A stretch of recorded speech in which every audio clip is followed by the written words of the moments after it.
nataka nikujue nikufahamu zaidi Yesu. Nataka nikuelewe jinsi ulivyo Yesu. Nahitaji nishiriki na wewe neno lako. Nakukabidhisha niweze kuelewa tena maishani mwangu. Unastahili Yesu. Hakuna kama wewe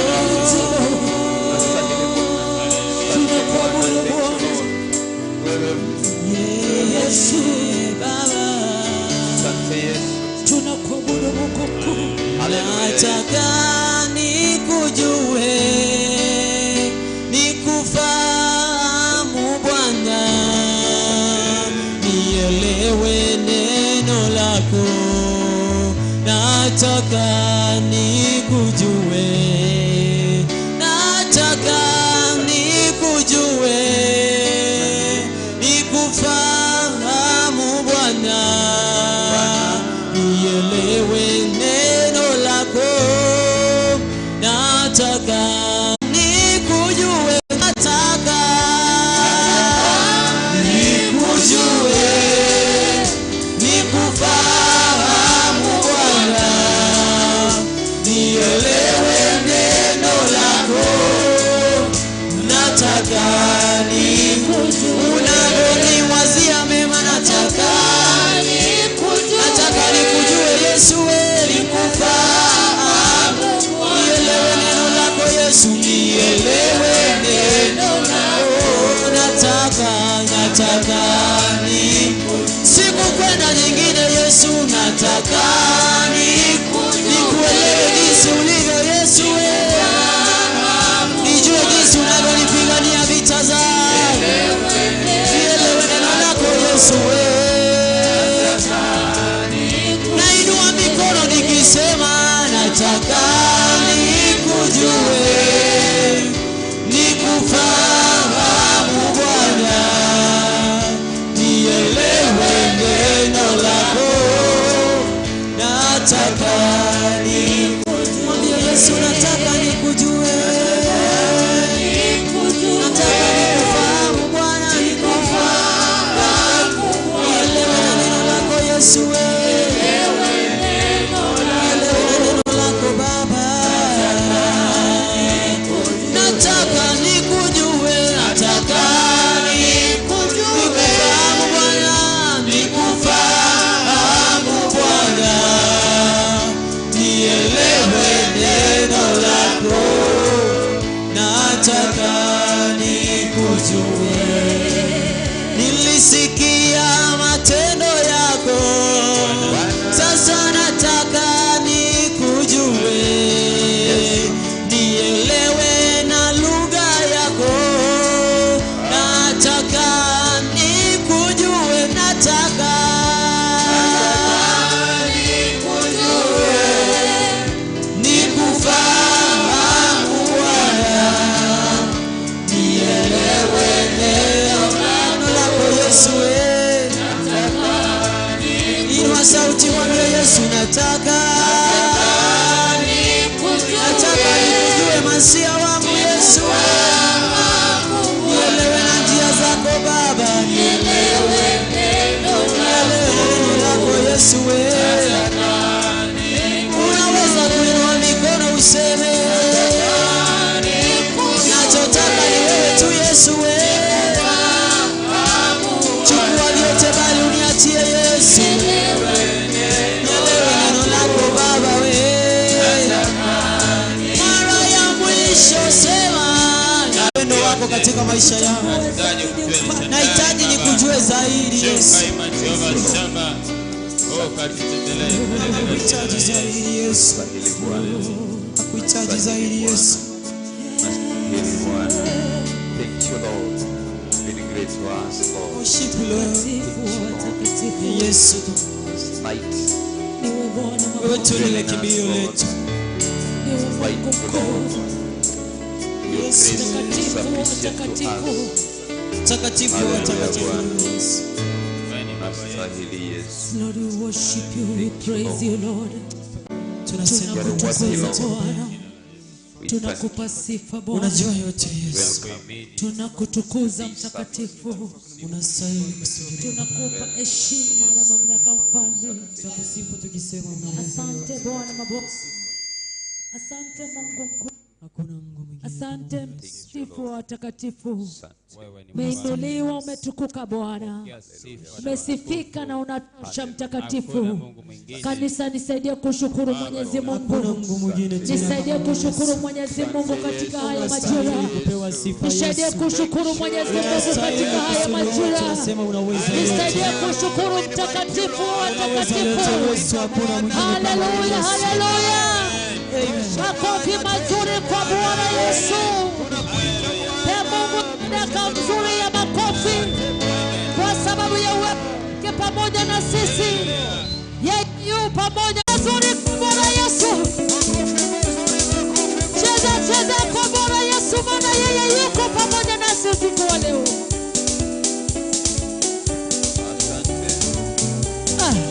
Sijasikia vigelegele kwa Bwana.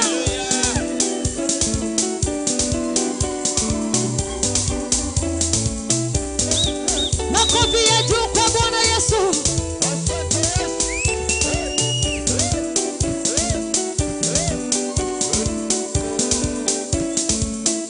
Hewa milele Mungu wa baraka ni nani yeye?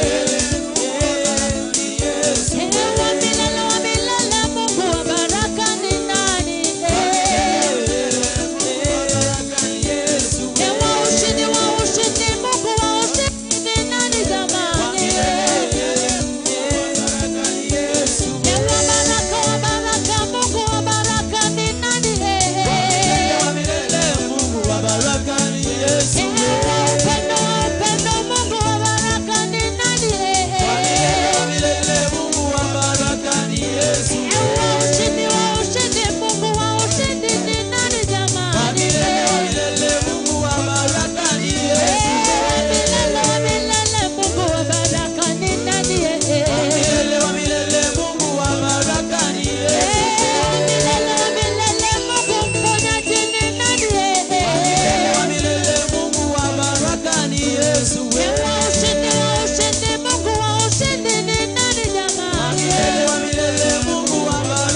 Hallelujah. Hallelujah, hallelujah. Amen. We praise you, we give you the glory and the adoration.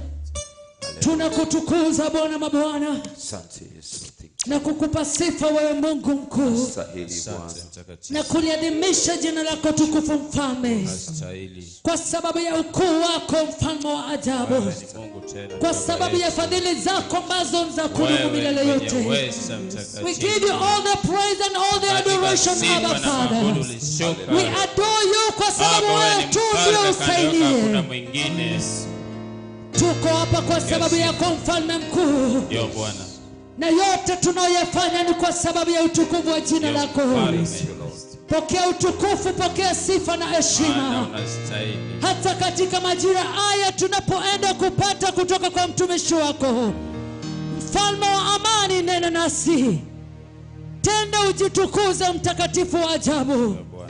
Tairi masikio yetu na kutia macho yetu nuru Bwana, ili tukapata kupokea kutoka kwako mfalme. Neno lako lipate kukolea ndani ya kila nafsi na roho iliyoko mahali hapa Bwana, ili ukapate kujitukuza zaidi na zaidi. Inuliwa siku zote mtakatifu. Nenda kwa niaba ya mtumishi wako Bwana, ni kwa sababu ya ukuu wako mtakatifu amani. Thank you Lord. Tunakutukuza Mungu mkuu, maana wewe ni mwaminifu. Uinuliwa na utukuzwe na ubarikiwe. Na ni katika jina la Yesu Kristo tunapoomba na kushukuru. Amen. Thank you Lord. Asante Yesu. Hallelujah. Thank you Lord. Bwana Yesu asifiwe. Amen. Bwana Yesu asifiwe. Amen. Niwe vipi? Bwana Yesu asifiwe. Amen. God is good All the time. God is good. That's nature. Is the nature of God. Hallelujah. So nawakaribisha sana wageni wote ambao wamekuja na wale wote tunashiriki kanisa la Tabaka PAG Church. Ibada hii ni kwa ajili yenu na ni kwa ajili ya kumtukuza Mungu. Sasa mnakaribishwa wote, na tunahitaji tukiwa hapa tuwe katika uwepo mmoja. Hata kama umetoka kanisa nyingine, unakaribishwa uwe kama mahali utulie, msifu Mungu, tumwabudu na Mungu atainuliwa. Kwa sababu ametufikisha mwisho wa mwaka huu na Mungu anataka kuanza mwaka mpya na baraka. Haleluya. Kwa hivyo wenzetu wa Sayari Radio wako hapa pamoja na TV. Sasa hii mnaendelea kuonekana live mahali ambapo TV inafika, the parts of Kenya. So please tukae tusifu, kwa sababu nitaanza kunena kuanzia saa 5. Bado tuna wakati wa kuita uwepo wa Mungu katika sifa, katika maabudu. Haleluya. Ya, nataka tusifu. Tuna wakati kama saa 1 hivi, alafu nitaingia kwa neno. Haleluya.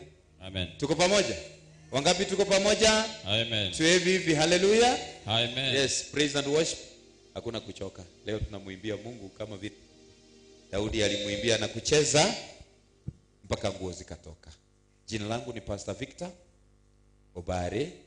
Hapa ndio kanisa letu la Tabaka PAG. Tafika wakati ambao tutaleta viongozi, alafu nuliwe pamoja. Feel very welcome and let us go on with our praise. Kanifike. Mpige Yesu makofi. Amen. Thank you. Tunaweza kusimama kwa sababu kuna wengine hawana hii nafasi. Sisi tumurukie, tumuonyeshe kwamba tunampenda Mungu wetu, and we appreciate for keeping us this far. Is Ebenezer. Thank you. Bwana Yesu asifiwe. Amen. Bwana Yesu asifiwe. Amen. Tumesema ni kumsifu Yesu. Yes. Shangwe na vigelegele na makofi kwa Yesu kwa kuwa anaweza yote. Hallelujah. Haleluya, haleluya. Amen. Hakika yeye ni mwema maishani mwetu. Siku zote anatupenda. Pigia Yesu makofi kwa kuwa anaweza yote. Unaweza kupiga makofi mazuri zaidi ya hapo. Haleluya. Makofi kwa Yesu. Haleluya. Bwana asifiwe. Siku zote tunaimba ndiye. Makofi, makofi, makofi, makofi. Haleluya. Yes. Siku zote tunaimba ndiye. Yesu ni Bwana. Makofi mazuri. Siku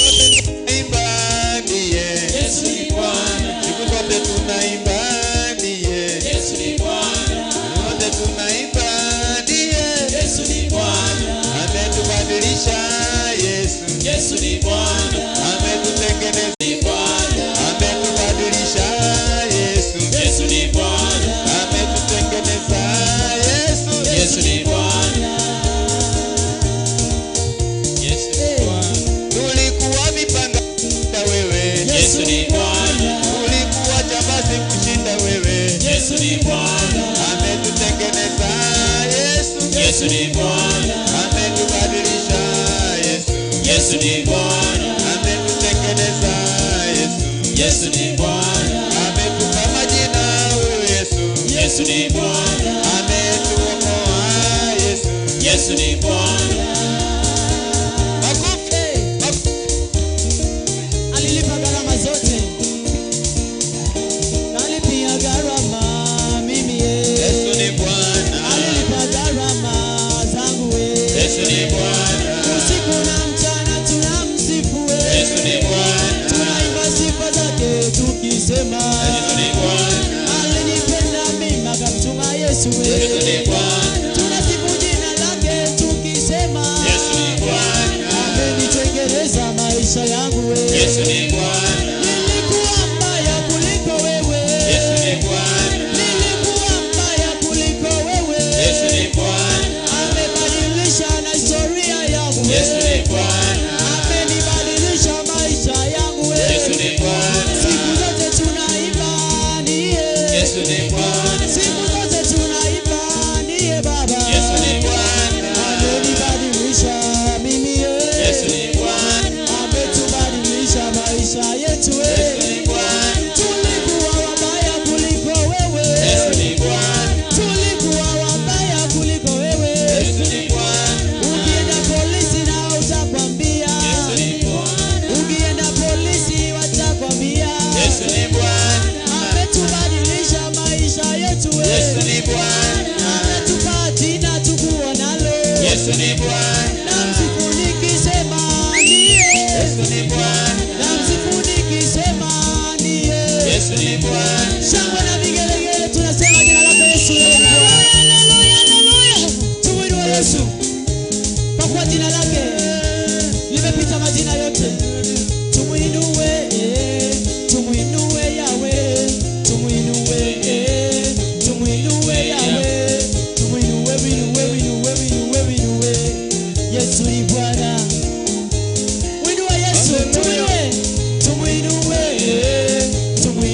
Yawe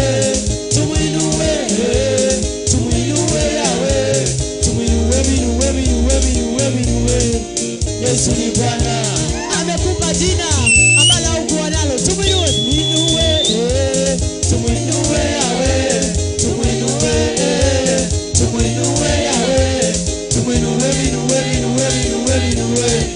Yesu ni Bwana. alibadilisha historia yangu Haleluya. akanipa jina tumwinue Yawe tumwinue Yawe tumwinue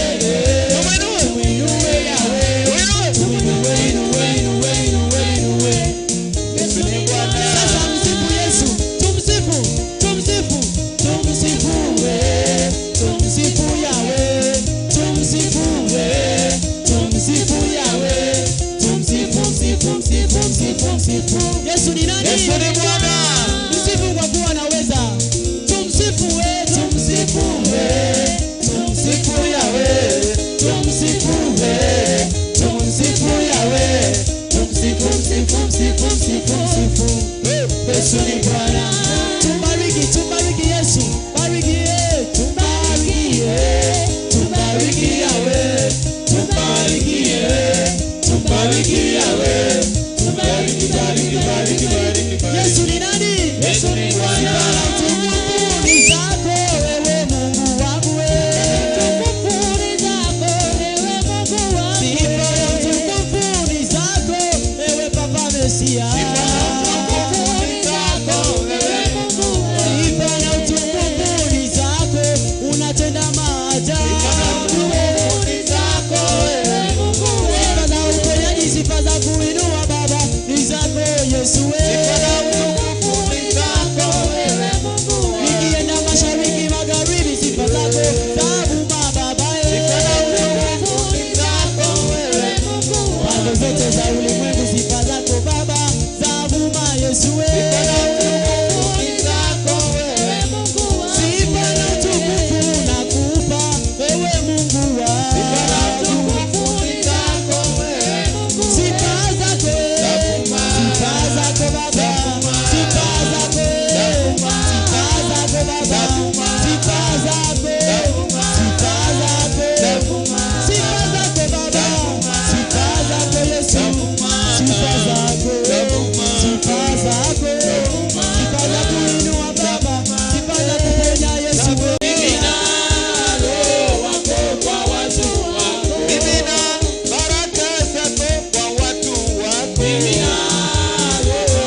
Unayestahili kupewa sifa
Yesu kwa kuwa wewe yu mwema. Nakupa sifa na shukrani kwa kuwa wewe yu mwema.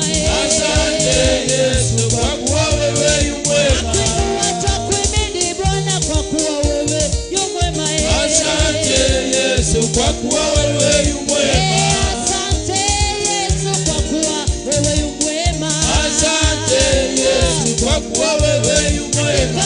Asante Yesu kwa kuwa wewe yu mwema. Asante Yesu kwa kuwa wewe yu mwema. Wewe watupenda watujali, wewe yu mwema. Asante Yesu kwa kuwa wewe yu mwema. Asante kwa wema wako kwetu, wewe yu mwema. Asante Yesu kwa kuwa wewe yu mwema. Umetutenda mambo makuu, wewe yu mwema Bwana. Asante Yesu kwa kuwa wewe yu mwema. Umetupa neema ya ajabu, wewe yu mwema Bwana. Asante Yesu kwa kuwa wewe yu mwema. Umetupigania vita, wewe yu mwema. Asante Yesu kwa kuwa wewe yu mwema. Umetufikisha leo, wewe yu mwema Bwana. Asante Yesu kwa kuwa wewe yu mwema. Asante Bwana kwa kuwa wewe yu mwema. Asante Yesu kwa kuwa wewe yu mwema. Asante Mwokozi kwa kuwa wewe yu mwema. Asante Yesu kwa kuwa wewe yu mwema. Asante Mwokozi kwa kuwa wewe yu mwema. Asante Yesu kwa kuwa wewe yu mwema. Asante Jehova kwa kuwa wewe yu mwema. Asante Yesu kwa kuwa wewe yu mwema. Haya makofi mazuri ya kumshukuru Bwana. Haleluya, haleluya. Ninampenda Mwokozi, yeye ni mwema. Ananipenda Mwokozi, yeye ni mwema. Ananipenda Mwokozi, yeye ni mwema.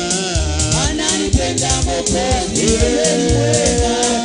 Akanipa na familia, yeye ni mwema. Ananipenda Mwokozi, yeye ni mwema. Akatupa na kanisa, yeye ni mwema. Ananipenda Mwokozi, yeye ni mwema. Kisha umbali huu, yeye ni mwema.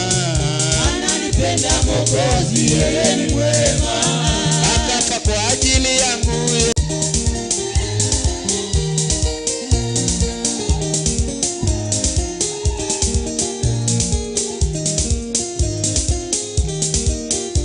Piga makofi mazuri na shangwe mara tena kwa Bwana Yesu. Tusichoke kumchezea Bwana. Cheza kwa Bwana Yesu. Ni kipindi sasa cha kumchezea Bwana Yesu. Cheza, muonyeshe Bwana alivyo mkuu kwako.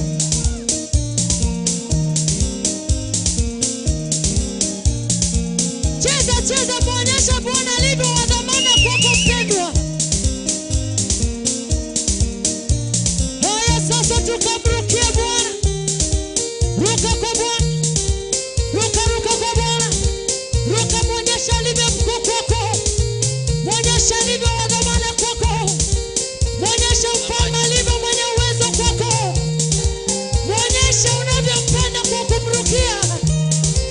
Haleluya.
cheza.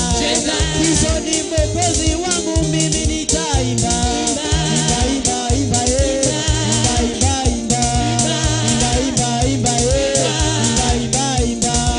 Cheza, cheza, cheza, cheza, cheza, cheza, cheza, cheza, cheza, cheza, cheza. Shangwe na vigelegele kwa Yesu kwa kuwa anaweza. Haleluya, haleluya. Hakuna Mungu kama wewe. Nimezunguka pande zote, bali sijaona kama wewe. Hakuna Mungu kama wewe. Hakuna Mungu kama wewe. Hakuna Mungu kama wewe. Hakuna na hata kuwepo.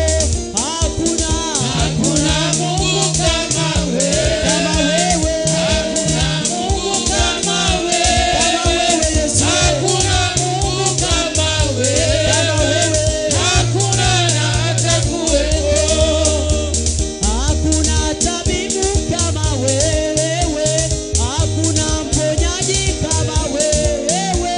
Hakuna Mungu kama wewe. Hakuna na hata kuwepo. Hakuna Mungu kama wewe. Kama wewe. Hakuna Mungu kama wewe. Kama wewe Yesu. Hakuna Mungu kama wewe. Kama wewe Baba. Hakuna na hata kuwepo. Nimetembea kote kote, nimezunguka zote, nimetafuta kote kote, hakuna na hata kuwepo. Hallelujah. Amen. Piga makofi. Thank you, God. You can shout a good shout. Thank you, Hallelujah, God. hallelujah. God is good. All the time. And God is good and that is his nature. Tunamshukuru Mungu wakati huu. Sasa tunataka program nyingine, na kila mtu sasa tuweze kuchukua kiti, alafu tuingize alafu tudio sasa. Msiketi kwanza. Mmekuwa mkiimba, watu wa redio ndio wanaingia sasa. Tulikuwa kwa TV ya mtandao na kuna baadhi ya watu ambao wanatutazama kutoka hapa Kenya na nje ya Kenya. Sasa ndio tunaendelea. Ningeomba tu kwa sababu niko na dakika kama 4 kisha tuweze kushift hapa tukue live on radio. So nimekuja tujipange, tukiingia kwa radio tunaingia kama watu ambao tumejipanga. Sawa sawa? Yes. So ukiona kama amepigwa simu hivyo ni kumaanisha kwamba sasa tunaingia hewani. Si ndio? Nataka tuambie watu kwamba kuna baadhi ya mashabiki ambao wa Radio Sayare 102.9 FM ambao wanasikiza radio sasa hivi, na tumekuwa katika ibada katika kanisa lingine kutoka Kisii Town. Sasa ni awamu yenyu pia nyinyi mweze kuambia watu kwamba mko hapa na mko hai. Kwa nini sapewe sifa? Amen. Si ni hivyo? Yes. Sasa nataka tusimame juu. We do it for this for 5 minutes. Ikifika for saa 5 pastor atakuwa anasimama hapa achukue shukani, kisha baadaye mtaendelea hapo mpaka mahali pale mtamalizia. Sisi hapo ndio tutachukua shukani kutoka hapo. Si ndio? Yes. Na tumesema tusimame juu sasa. Si ndio? Sasa ni kuimba vizuri. Sasa Piga makofi vizuri. Na watu wa radio watazame. sasa weka hapo watu wimbe vizuri. Kwa sababu nikipatiwa signal kutoka utakuwa tushaingia hewani. Shikilia hapo kidogo sasa. Nimeambia kwamba tumeingia hewani sasa hivi na mtazamaji na msikizaji wa Radio Sayare. Tupo maeneo ya Tabaka PH Church. Itogota live kore kanisa Tabaka PH Church ekesha ya rero tobote crossover. Ikama shabiki onsi P Radio Sayare bari muri gari yange na Tabaka tisemo cheikoba bari murange na Tabaka PH Church. Kwariga nigoso musangirikano bono iga na bari muri kuruti nsemo inyekiense cyagusi Nyamira na Migori everywhere. Tuabariga ni Radio Sayare kuruga kanisa Tabaka PH Church. Hasa watenga karibu sana. Hasa mwanawega Swahili tunajua kwamba kuna wale ambao wanatupata kutoka maeneo ya Tanzania, Mwanza, Radio Sayare, katika maeneo ya Migori, maeneo ya Homa Bay, maeneo ya Kakamega, maeneo ya Erikon. Karibu sana, tupo live. Tunataka kuweza kufanya mkesha wa kukesha hapa na kuvuka mwaka kuelekea mwaka wa 2023. Kama ndio tunajipanga, pia wewe pale nyumbani jipange, usilale. Hapa ndio tumeanza. Ama sio? Ndio. Si tumeanza? Ndio. Chezea Bwana, chezea Bwana, chezea Bwana vizuri.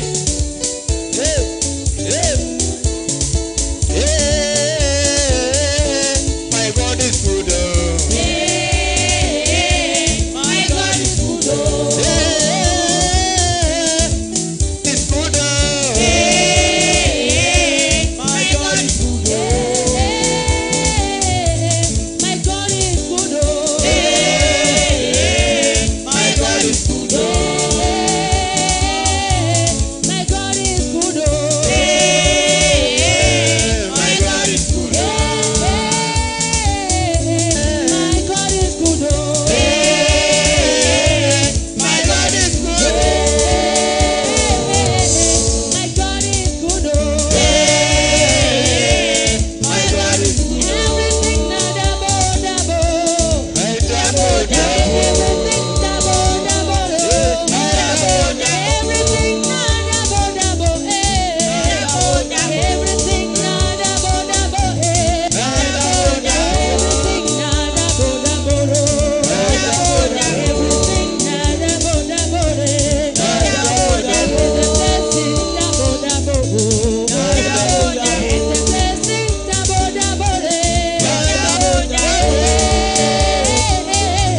My God is good.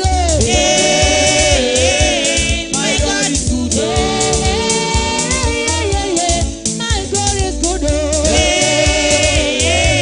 My God is good. My God is good.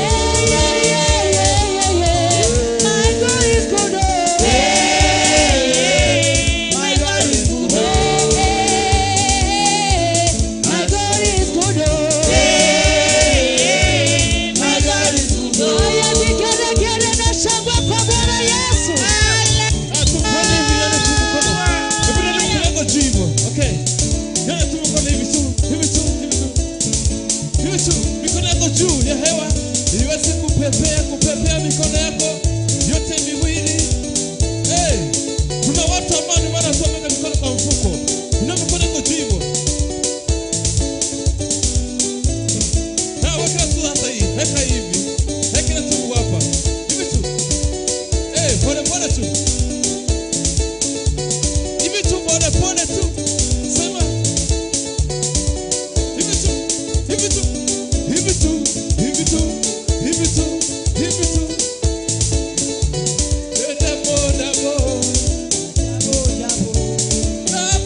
Double.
Nataka nikwambie kitu kimoja. Haleluya.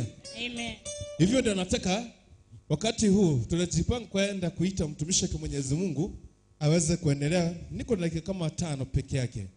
Kisha baadaye nipatiane kipasa sauti kwa pasta na nitakuwa nimemalizana kutoka kwa wana ambao tulikuja na wao. Haleluya. Amen. Pataka uweze kuchukua kitu kimoja.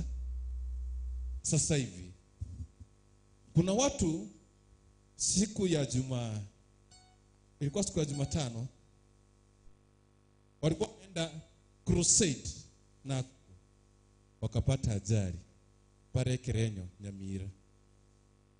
Kuna kitu kimoja. Sasa hivi masaa ambayo yamepaki ni machache uweze kuvuka mwaka. Lakini kama haujaambia Mungu kwamba uko hapa, huu ni wakati ambapo tumepakisha bisari moja peke yake tuvuke mwaka wa 2023. Lakini tuulize swali moja. Kuna watu sasa hivi wako hospitali wanaongoza kuvuka mwaka na pato kama ni wao. Lakini wewe uko nyumbani uko vizuri. Sasa hivi kuna watu ambao wanasherehekea, kuna watu sasa hivi wanakunywa pombe, sasa hivi kuna watu wengine wanarandaranda kwa barabara. Hata sasa hivi kwa nyumba lakini mtoto wako haujui mahali hayupo sasa hivi. Mtoto wako anaweza kuwa anarandaranda mahali na unaweza pata kwamba amepata accident sasa hivi usiku. Tunaanza kujisumbua. Ile kitu ambacho unahitaji ufanye ni kutoka na kushukuru Mwenyezi Mungu wakati huu, usiku huu, majira haya sasa hivi. Kama unanisikiza, naomba tu uchukue nafasi ya kwako pole pole, ukaweza kuanza kumwambia Mungu ni asante kwa sababu masaa yamepaki machache. Risali moja uvuke mwaka, mwambie Mungu unavuka mwaka, aanze pamoja na wewe, jinsi ambavyo amesimama pamoja na wewe, amekuonekania kuwezesha kwa kila jambo. Ni Mungu tu ambaye anastahili kupewa sifa. Sisi binadamu hatutaweza.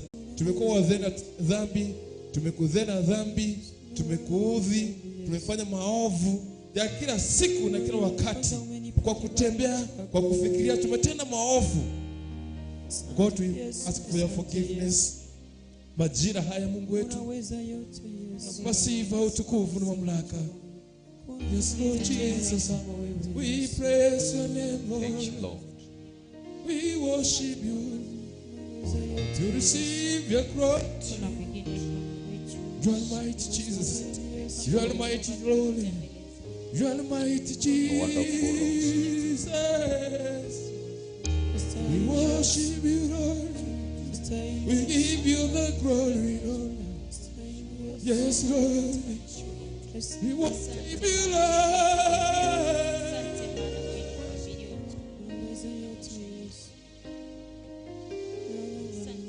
Yes, Lord Jesus.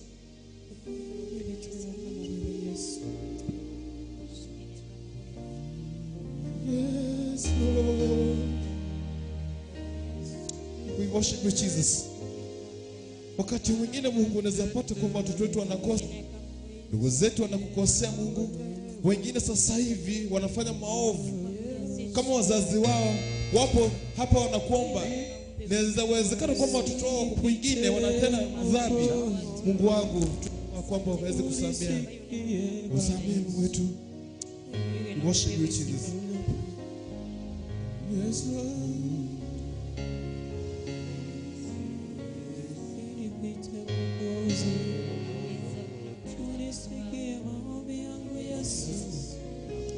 We worship you, Jesus. We worship you, Jesus. We give you the glory. Give you all the glory. We worship you alone. You alone. Yes, Lord. We worship you. We worship you all the glory. We worship you, Lord. Yes, Jesus. We give you, Lord. We give you, Lord. We give you all the glory. We worship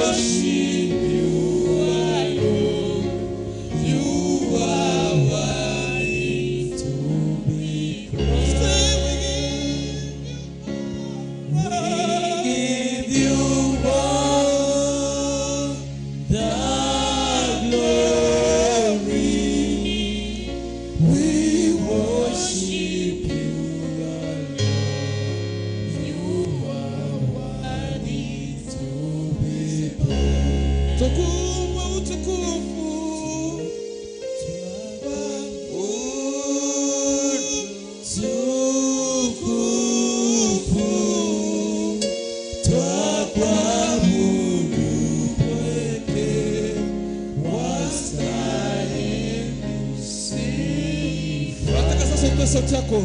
We give you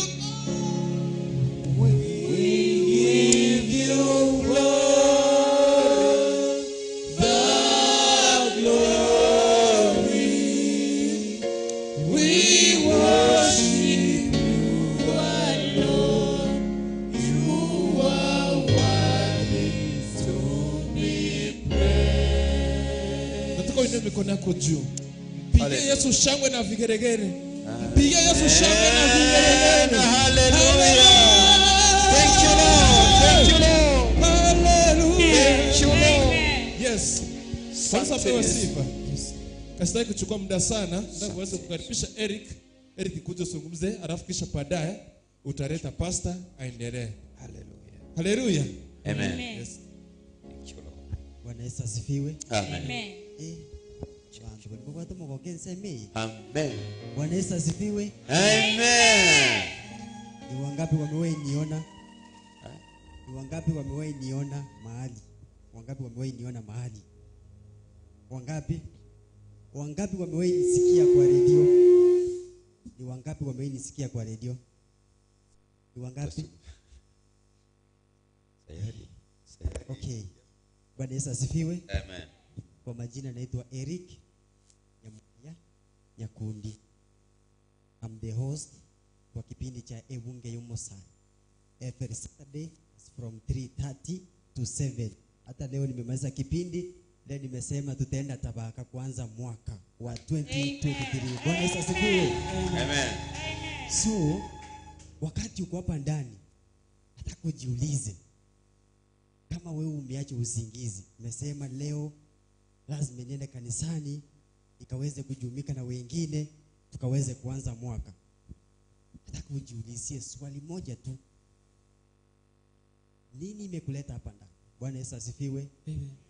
Nini imekuleta wapi hapa ndani? Bwana Yesu asifiwe. Amen. Ni wangapi ambao walikuwa wanataka kuona siku ya leo? Ni wangapi? Ni wengi.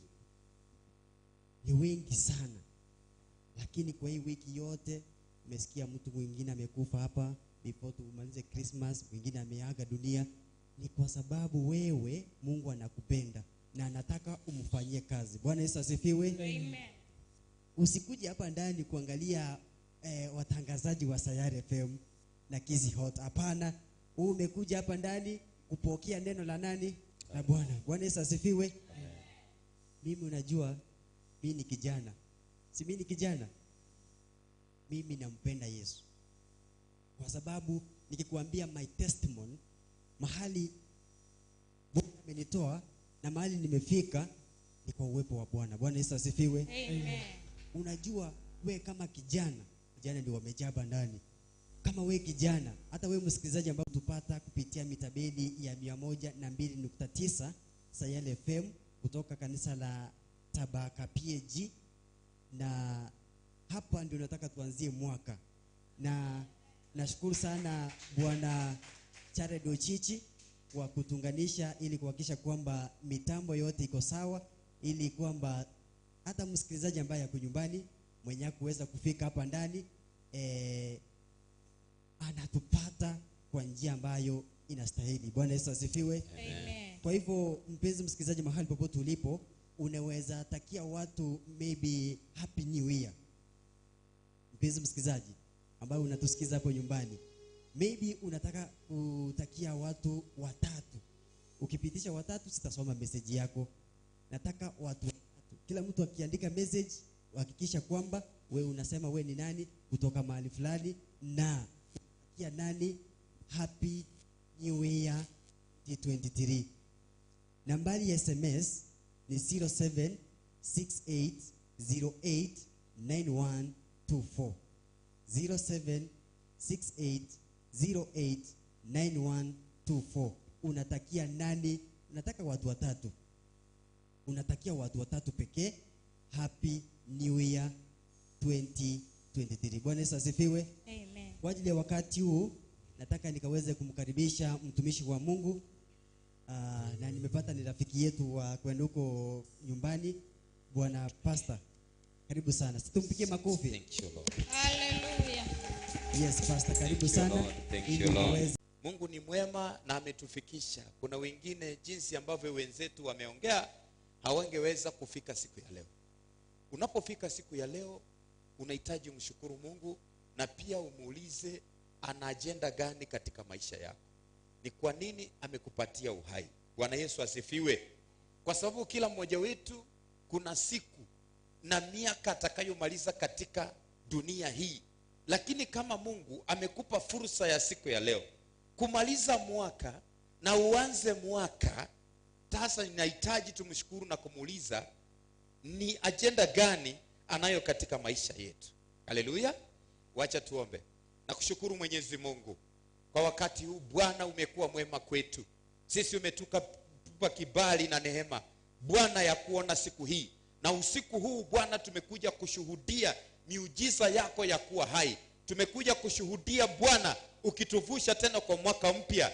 Tumekuja Bwana kukuita kwa uwepo wako ukandamane nasi hata tunapoingia mwaka mpya, ili Mungu ukafungue milango yako ya baraka. Uendelee kuwa Mungu wetu, tukusifu na kukuinua. Sasa namkabidhi msikilizaji ambaye anatusikiliza siku ya leo, waumini wote ambao wako katika kanisa hili na wote ambao wanatusikiliza mahali ambapo sauti hii inafika kutoka hapa katika kanisa letu la Tabaka PAG na maeneo yote ya eneo hili la Nyanza na kwingine bonde la Ufa.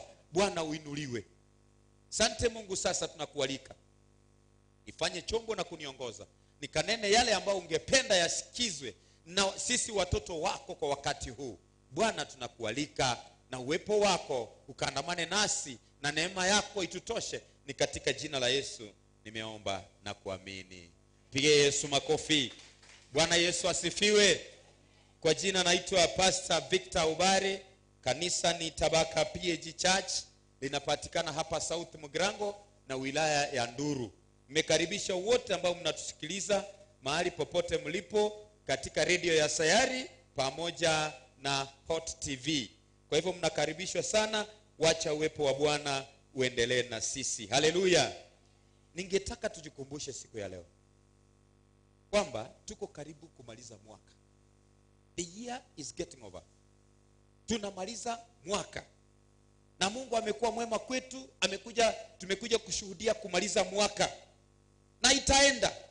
Lakini nataka tuweze kuongea juu ya muda. Time. Kila mmoja wetu kuna muda ambaye amewekewa na Mungu kumaliza katika dunia hii. Lakini kufikia mwisho wa neno ya siku ya leo, tujue kama tulitumia muda wetu vizuri katika mwaka wa 2002.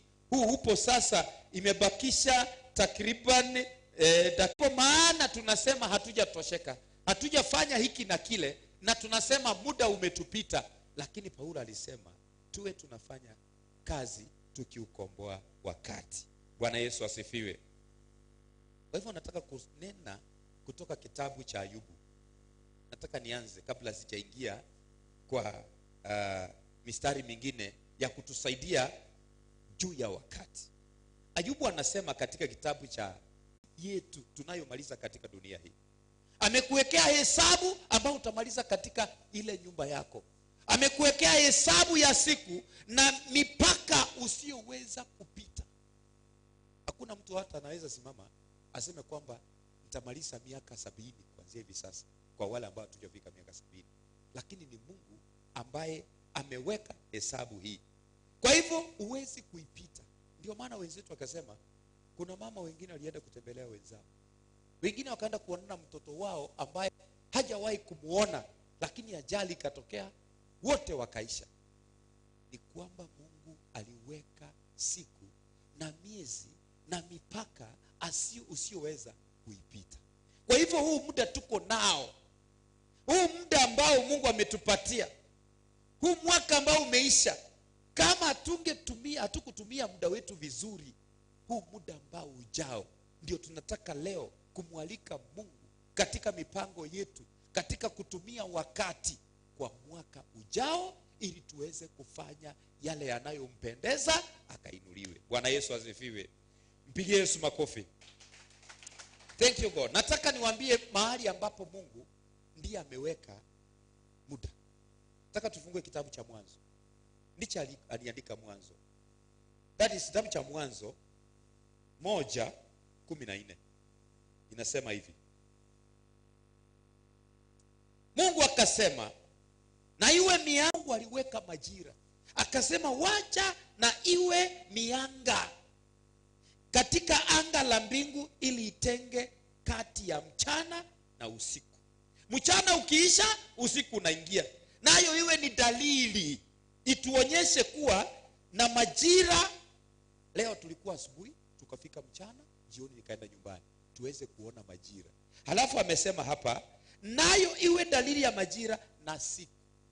Tumemaliza siku 1, 2, 3, wiki 1, wiki 2, 4, mwezi, alafu mwaka umeisha. Ndio hivi sasa tuko katika tarehe ya 31. Iwe ni siku na miaka. Bwana Yesu asifiwe. Sasa kama Mungu aliumba wakati wetu akatupatia, kwa sababu kitu kizuri Mungu alitupatia ni miaka. Kwa sababu hivi sasa unaamka, tukuulize wewe una miaka mingapi? Utasema una miaka 30, una miaka 50. Sasa kwa hiyo ulitumia muda namna gani? Kuna miaka yako ya kuwa mtoto, kuna miaka yako ya kuwa kijana, na kuna miaka yako ya kuwa nani? Baba au mama na mzee. Lakini ulitumia hii miaka namna gani? Haleluya. Kuna watu katika Biblia wengine walimaliza miaka mingi sana, na wengine hata hawakumaliza miaka mingi, michache tu na wakaenda. Lakini Mungu, katika Mungu akiwa nao, wakafanya kazi, na ndipo sasa tunawakumbuka. Moja ni Ibrahimu. Biblia inasema Ibrahimu alikufa kwa miaka kamili, akashiba miaka, na alitembea na kuwa na imani katika Mungu. Lakini mwingine kama Methusela alimaliza miaka mingi sana katika Biblia, lakini hatukumbuki kitu alifanya, ila tu ni kumaliza miaka mingi katika familia. Kwa hivyo leo nataka tuone vifunguo vya kutumia wakati wetu mzuri na kukomboa wakati. Want to look at the keys of maximizing and redeeming time. Tukiingia kwa mwaka mpya, tujue vile tunaukomboa wakati. Kijana, miaka inaenda, utarudi kwa kijana. Wewe mama, miaka inaenda. Kuna wakati wa kupata watoto, kuna wakati wa kulea watoto, kuna wakati wa kupumzika kama nyanya, kuna wakati wa kufanya kazi, kuna wakati una nguvu. Tumia wakati wako vizuri. Pengine utafika, utakuwa mzee, utamalizika hapo. Lakini ufanye na uulize ajenda ya Mungu katika maisha yako. So Mungu ametupatia zawadi ya wakati ambayo inaitwa wakati. Kwa hivyo hata yule ambaye anaomba pesa barabarani, Mungu ametupatia wakati ambao unafanana. Tajiri na masikini wote tumepewa wakati mmoja. Kama jua linaangaza, linatua, Mungu ametupatia wakati mmoja. Yule ambao unasoma na yule ambao uko nyumbani, God has created time.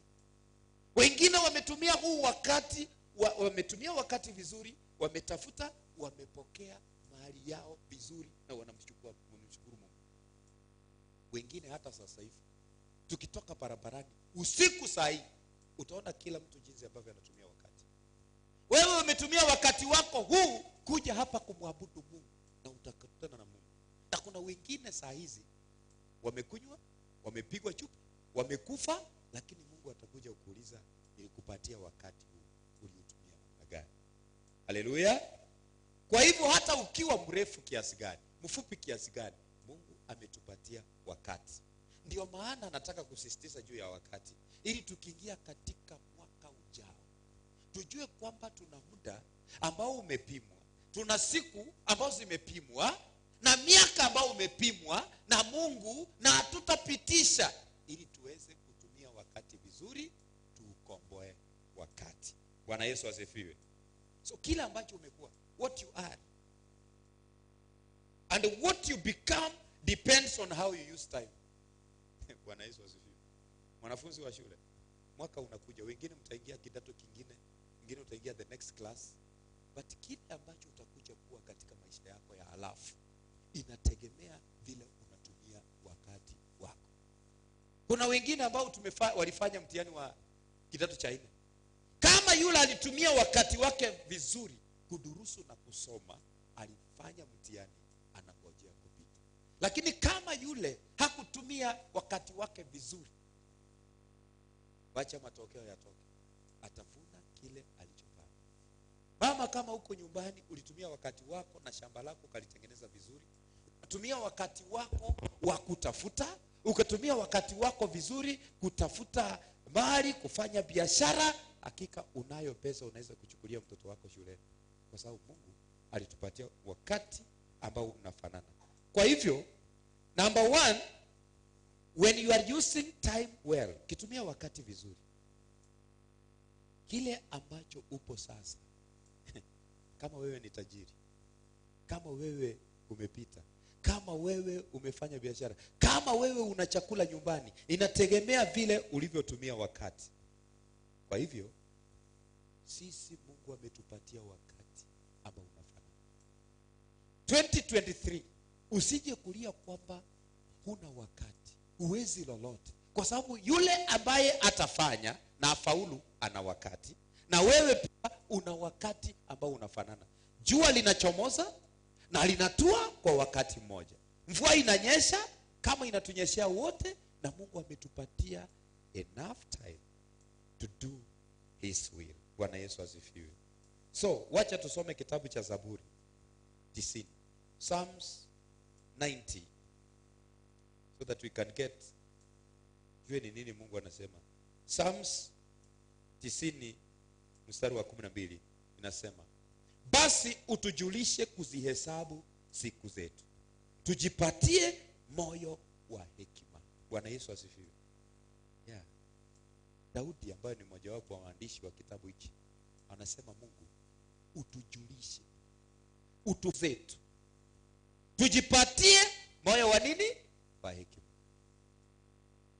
Wewe msichana, wacha Mungu akufundishe kuhesabu siku zako. Ujue kama Mungu akija saa hii una miaka 15, umemfanyia nini uweze kuishi kwa hekima. Kuna wengine ni vijana wanadhani kwamba wana miaka mingi ya kuishi. Alafu unafanya mzaha katika maisha yako.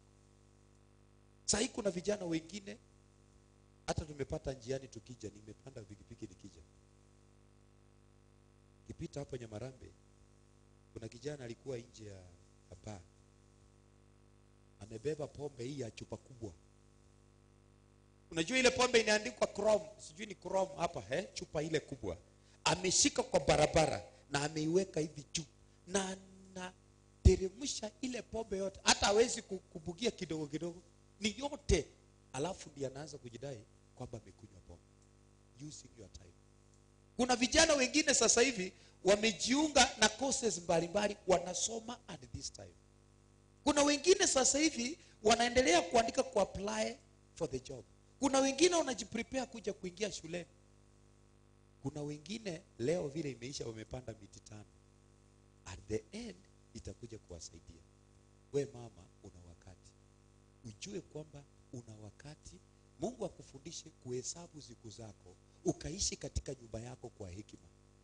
Una wakati wa kuwatunza watoto.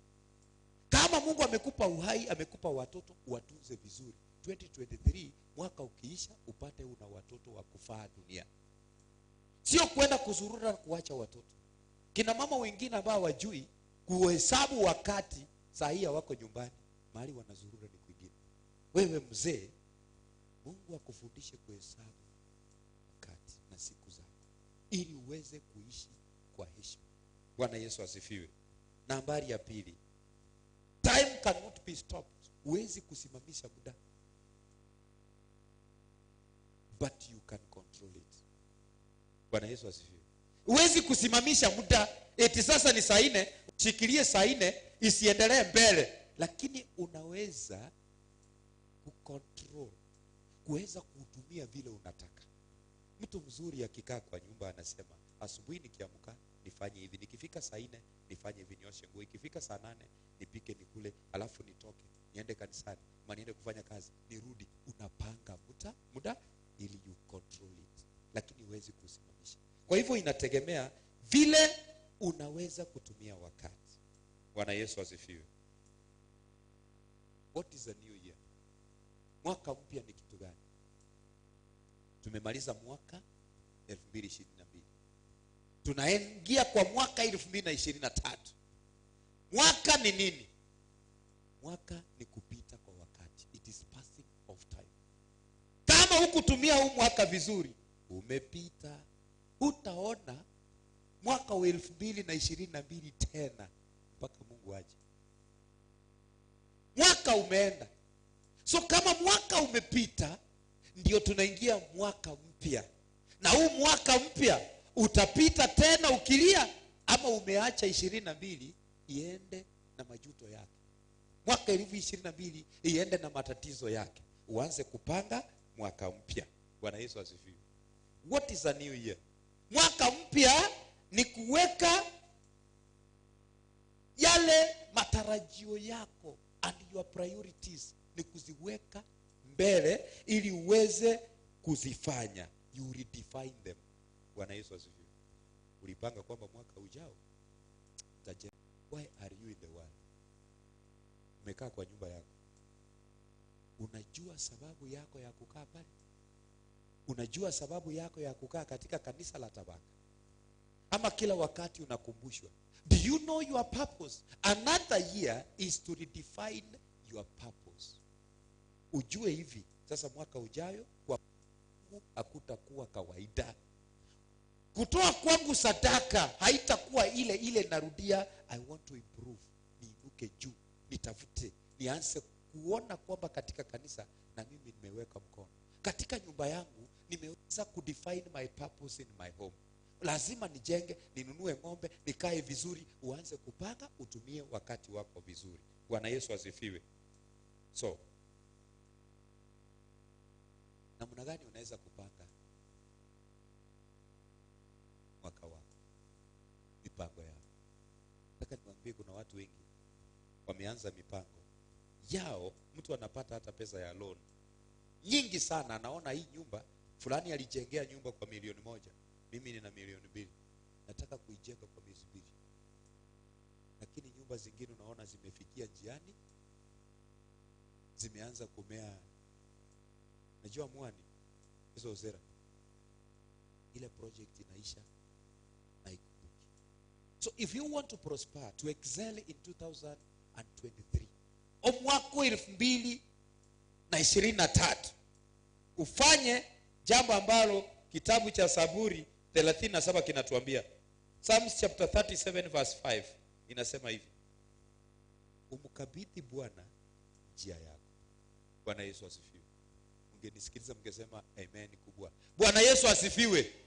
Wewe kijana, yomo sae umanye nyasaye chinchira chao. Mjulishe Mungu. Mjulishe Mungu ninataka kujenga nyumba. Mjulishe Mungu ninataka kuoa. Mjulishe Mungu ninataka kusoma. Mjulishe Mungu ninataka kupita niende university next year. Mjulishe na mkabidhi Bwana njia zako. Pia umtumaini. You know there is a difference here. Kuna watu wanakuja kanisani, ama unataka kuomba Mungu, anasema Mungu nisaidie, nataka kujenga nyumba, nataka kusoma. Mungu nataka kusoma, na unakuita nisome. Akitoka pale hakuna imani. Aendanga niliomba lakini Mungu ananisikia kweli? Tena unaanza kujitafutia njia nyingine ya kujisaidia.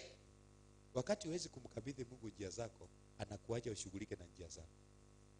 Lakini ukimtumaini Bwana, Biblia inasema naye atafanya. Bwana Yesu asifiwe. Umkabidhi Bwana njia yako, pia umtumaini, naye atafanya. 2003 una vitu hapa viwili unafanya. anything that you want to do, chochote ambacho unataka kufanya, kuja mjulishe Mungu, katika mpango wangu, katika mipango yangu, na kukabidhi njia yangu, na kukabidhi mipango yangu. Na kitu cha pili unafanya, you trust the Lord that is faithful. At the right time atakushushia. Ukimwamini, Biblia imesema atafanya. Bwana Yesu asifiwe. Wangapi wako pamoja nami? Haleluya. Bwana Yesu asifiwe. So, muda ni kitu gani? I like to read that book of Psalms. Acha tusome 39 verse 4. Inasema hivi: Bwana, unijulishe mwisho wangu. What is the principle of time? Psalms kinasema hivi: Bwana, unijulishe mwisho wangu, na kiasi cha siku zangu ni kiasi gani, nijue jinsi nilivyo dhaifu. Look at this. Wakati mtu anasema kwa miaka 5 najua nitakuwa nimenunua gari, nimenunua shamba, nimejenga, hujui. Ungejua usome hiki kitabu kikuambie kwamba Bwana akujulishe mwisho wako. Mwisho anakujulisha ni vipi? Kuna muda na miaka amekuwekea. Alafu ujue jinsi ulivyo dhaifu, kwamba hata ukitoka hapa unaweza kuingia barabarani na hiyo ndio mwisho wako. Unaweza kukaa chini ukila na hiyo mwisho wako. But kama unamuita Mungu akujulishe, ili uanze kumtegemea Mungu kwamba ni yeye amebeba maisha yako, inasema na ujue kiasi cha siku ni kiasi gani utakasoishi. Inasema nijue jinsi nilivyo dhaifu. Wewe uko dhaifu, Mungu akutie nguvu. So if you invite Jesus to enter into you, and the Holy Spirit who is a helper ikusaidie, utajua jinsi ya kuishi. Bwana Yesu asifiwe. Mwaka wa 2003 usifanye mambo kawaida kama ulivyofanya 2002. 2002 imeenda na Mungu amekupatia huruma kuingia katika mwaka mpya. Sasa umwambie Bwana, nijulishe, imanyie inga ama tukane na arenga ndakuri nsije. Haleluya. Erinde ndore inga tibwa tibu ndore gunantari kwenyara na kuhitaji wewe unishindie. Bwana Yesu asifiwe. So time is life. Ukipewa muda, hayo ni maisha. Mungu amekupatia muda. Kuna wengine walikuwa wagonjwa, hawakufa, lakini Mungu tena amekupatia maisha. So when God gives you time, is giving you life. And in this life, anataka umtendee jambo, umuuliza akuongoze. Kwa sababu, kwa mfano sasa, nikikwambia una miaka gapi? Nasema miaka 20. Kwa hivyo tunajua Mungu amekupa maisha ya miaka 20. So you have life, and that is why the Bible says that the days of man, ila anaishi katika dunia, ni siku ngapi? Ni siku ngapi? Ama tuko Nyasaye aete mwanya bantu akomenye nseye na arenga 70. Umanya goteba iga. Na haya mengine ukienda 80, 90 hakuna furaha, bali ni matatizo. Bwana Yesu asifiwe. Sasa unataka kuishi miaka ngapi? Fika miaka 80 miguu inaanza kuuma, mgongo kila wakati ni kulia, hospitali. Lakini Mungu amekupatia 70 years, unafanya kazi kwa nguvu na afya. Viungo vya mwili havichasheka. Ndio maana unapata mtu wa miaka 70, miaka 80 anasema ana pressure. Viungo vya ndani vimechoka kwa sababu miaka imesukuma. Sasa wewe angalia miaka yako. Unajua miaka yako? Unajua miaka yako? Unajua wakati ulizaliwa? Subtract 70. Umeona miaka umebakisha? Umenyamaza? Umenyamaza? You are 40 years. You are 30 years. Minus 70. Kama Mungu akikujalia ufike, you have 40 years. If you waste time, hutaipata. Bono gocha kwenye kulira ukiona wengine wanaishi vizuri, ukiona familia zingine zinaishi vizuri, wewe mwanafunzi ukiona wengine wamepita vizuri, wakiajiriwa, wakitembea na magari, utakuja kulia because you wasted time. Time is life. Bwana Yesu asifiwe. So, and life is determined by time. Life is determined by time. Umeishi miaka ngapi? Mimi nimeishi miaka 50. Umefanya nini? Una wajukuu ngapi? What have you done? So let us live 2023 redeeming time. Bwana Yesu asifiwe. So life, maisha unajua yanasimama wakati muda unasimama. When time stops, your life stops. So when you are alive, you are having time. Fanya kazi, komboa wakati. Hallelujah. So Ayubu anafanya nini? Job anatuambia hivi. The book of Job chapter 14. Job chapter 14 verse 5. Leo tegerero Biblia inasema hivi. Kwa kuwa siku zake zimeamuriwa. Siku za mwanadamu zimeamuriwa. Siku zako zimeamuriwa. Miaka yako imeamuriwa. Kwa kuwa siku zake zimeamuriwa. And seeing his days are determined. Hesabu ya miezi yake unayo wewe. That the number of his months are with thee. Nawe umemwekea mipaka. And thou hast appointed his bounds. Asiyoweza kuipita. That he cannot pass. We've been given time and a time limit. So let us use this time well. Romo iseke tumeka chinga kichao chobo iseke buya. Koromo sao mumura tumia wakati wako wa ujana vizuri. Bwana Yesu asifiwe. Cheka, panda miti yako. Soma kama ni wakati. Tafuta, fanya biashara. Tia nguvu na mjulishe Mungu njia zako. Tengeneza vitu vyako na mali yako ukiwa kijana.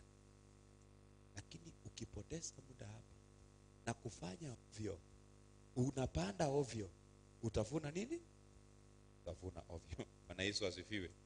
So siku zake zimeamriwa. What does he say? 6.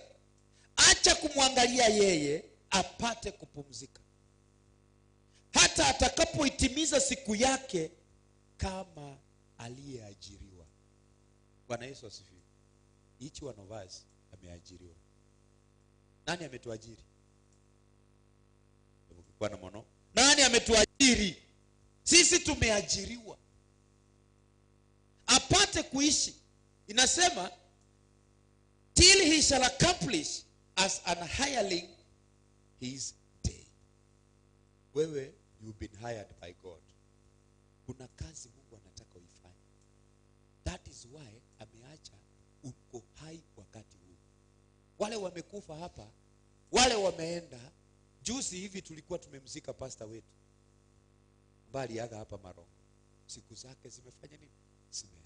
Hata yeye alikuwa mchungaji, alikuwa anabatiza watu, anaombea watu, anahubiria watu, lakini wakati muda wake ulipofika amefanya nini? Muda wake ambayo aliweza kuhudumu na Mungu, ameajiriwa na Mungu kutenda kazi, imeisha. Sasa anaenda kungoja taji lake. Na wewe umepewa muda kuwa mama wa nyumba, umepewa muda kuwa baba wa nyumba. Muda wako utaisha. Siku zako umeamuriwa. You are hired. What is this have you done to give God the glory? Bwana Yesu asifiwe. Kwa hivyo 2023 tukiingia tujue kwamba tuna muda wetu ambao tumeajiriwa. Usicheze na muda, usicheze na kuabudu, usicheze na maisha yako. Hakuna wakati wa kupoteza. Ukipata mtu amekaa kwako na anapoteza wakati, run away from him. Bwana Yesu asifiwe. Because tomorrow Mungu akitufikisha, na vile ameenda kutufikisha, tunaenda kusoma aina ya watu unatakiwa kujua na kukaa nao ili ufikie hatima yako. Bwana Yesu asifiwe. So wewe uko hapa kwa muda. Mungu amekupatia maisha haya kwa muda, na muda huu tumepewa ndio unatuambia jana tulifanya nini, leo tunafanya nini. Na ukipanga muda vizuri utajua kesho utafanya nini. Bwana Yesu asifiwe. Kwa hivyo uache kupoteza muda. In 2023 don't steal time. Time can be stolen. Unajua unaweza kuiba wakati. Unajua unaweza kuiba wakati. Time like money can be stolen. You have time ya kusoma.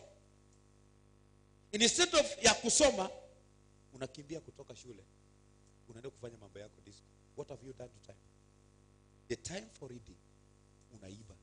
Time ya kufanya kazi unaenda kunywa pombe. Time ya kuchunga watoto wako unakimbia kutoka nyumba yako.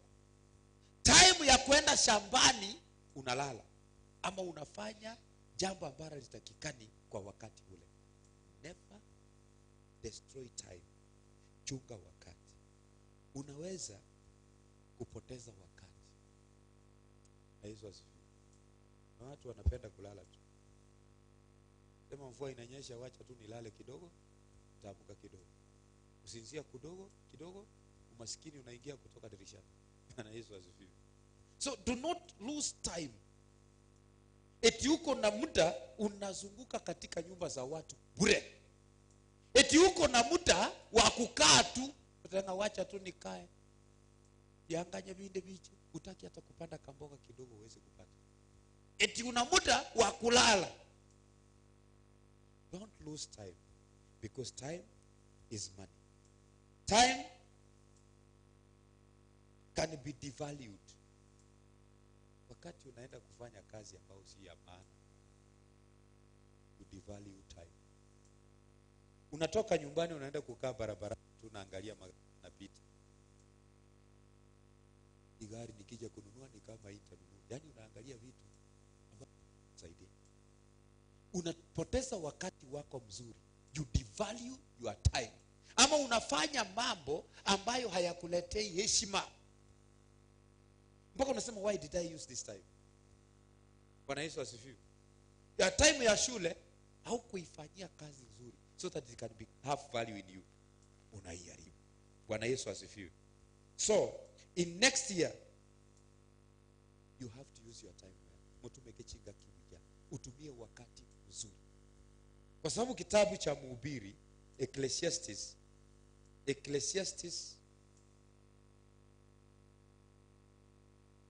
chapter 8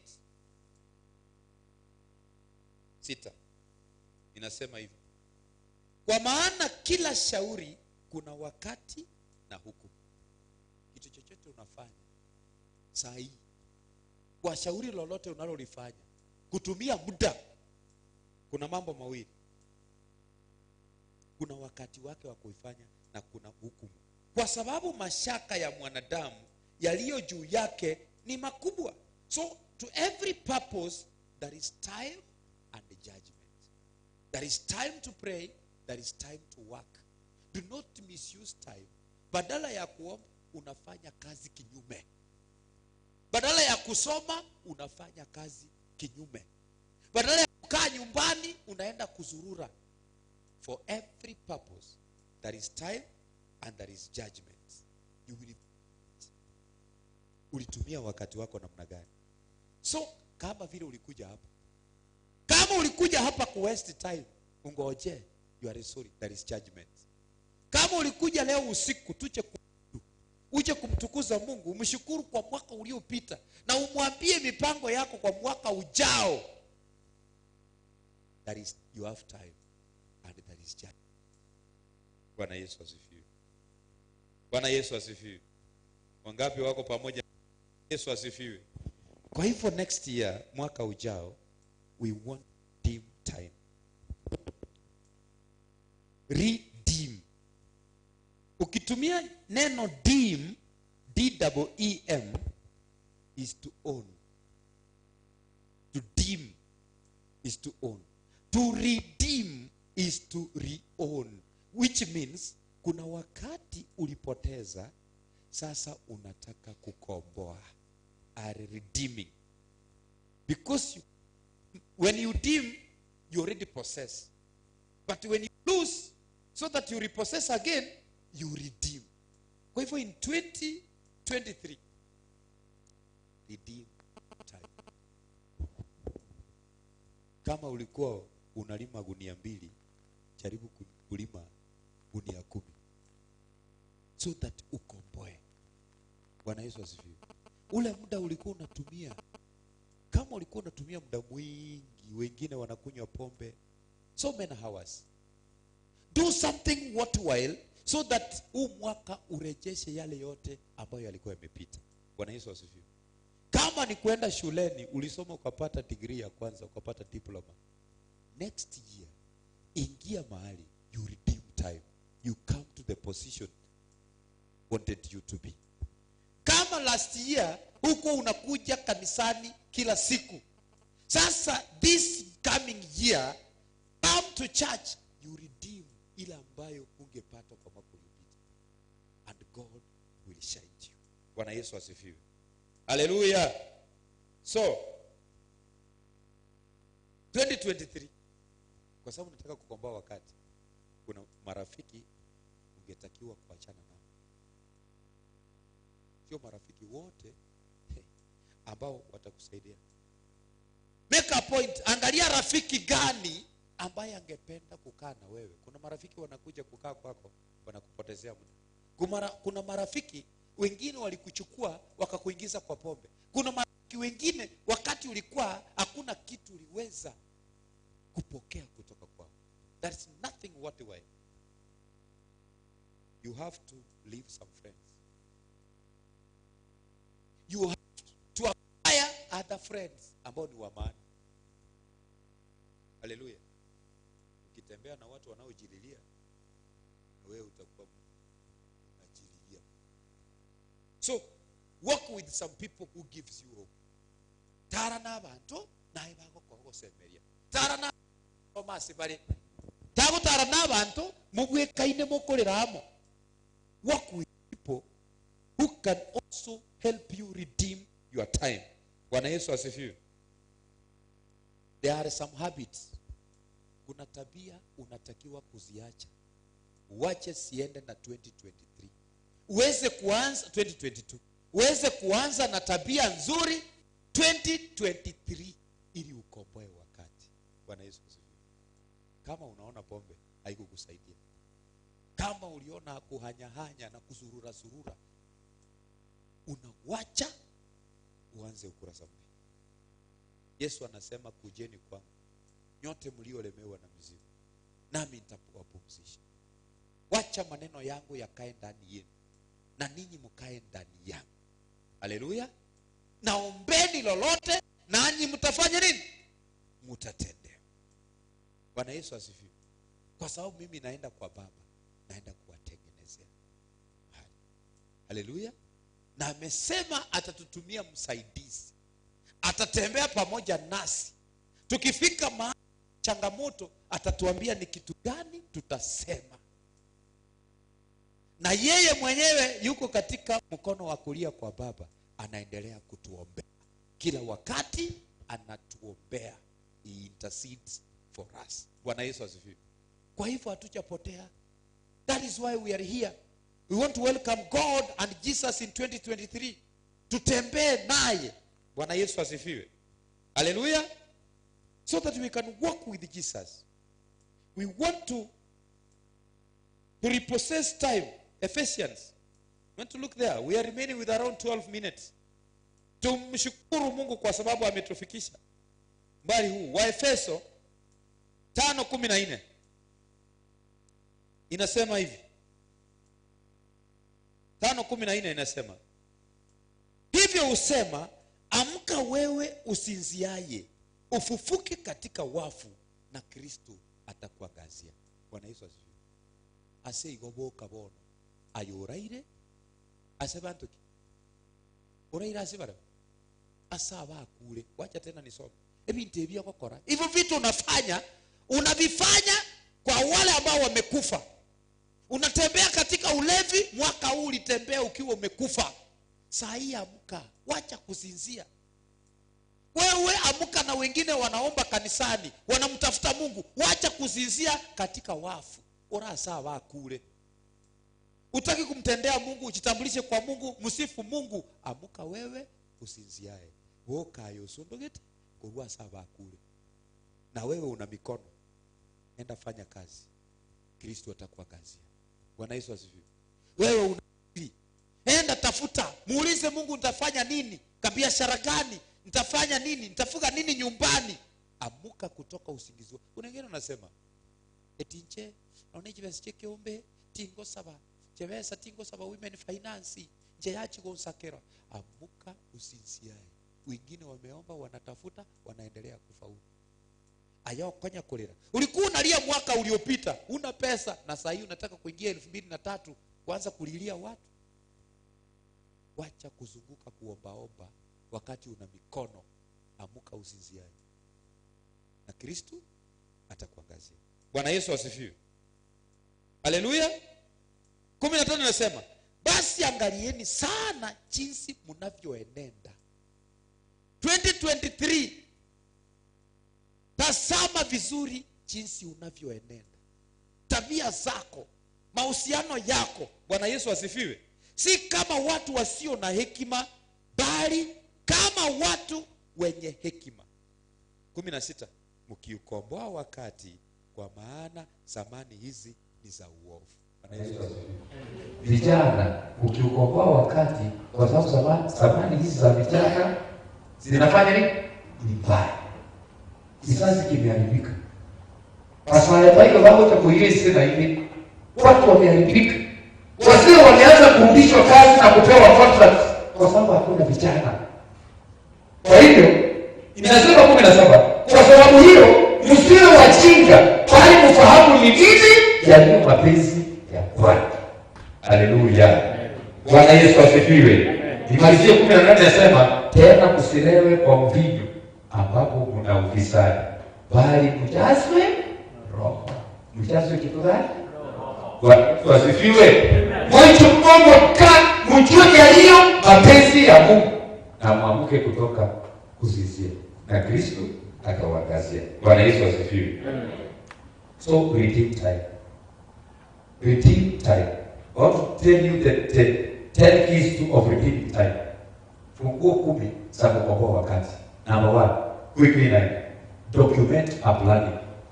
Ukianza mwaka 2023, panga mpangilio wako kama sawa mwaka yoka. Sema mwaka huu kuna kitu nataka kufanya hapa. Tumeketi basirite, ngore vitohete, ngora matuta, plan your life. Ikifika mwezi wa 4, nipange in your own, utakomboa wakati. Number 2, establish your priorities. Kuna vitu unatakiwa kufanya katika mwaka huu. Uviandike chini mpaka 20. Okay? Nataka kununua gari, nichenge nyumba, nichukue watoto shuleni, ninunue shamba. Alafu anza kuona ni kipi cha maana, ukianza kuipatia 1 2 3. Uanze na priority ya kwanza. Wacha kuanza vitu vyote mara moja, utavimaliza. Utakuwa unapoteza wakati badala ya kukomboa wakati. Bwana Yesu asifiwe. Number 3, pursue your passion only. Kuna kitu ambacho unataka ufanye kutoka moyoni, kifuate. Uleta ikanje na ila ndo kanani kaki. Ila kama wewe chukua korabo hivi. Korabo, follow your passion. Drive it to the end. Ukimaliza tick, tena answer another priority. Number 4, protect your plans and the priorities. Because Satan wants to thwart them. Panga your priorities. If they are dog or affirmation, vitokore, talking again priority. Vitu hivi ngoja katika kuanzia maiso vinakuja kuharibu plan zako. Identify what you value, make decisions based on destiny. Bwana Yesu asifiwe. Review your investment. Kama vile mwaka huu umepita, uenda ukae chini uone ni yepi umefanya, you've accomplished, and then thank God. Hata tomorrow we are starting a year.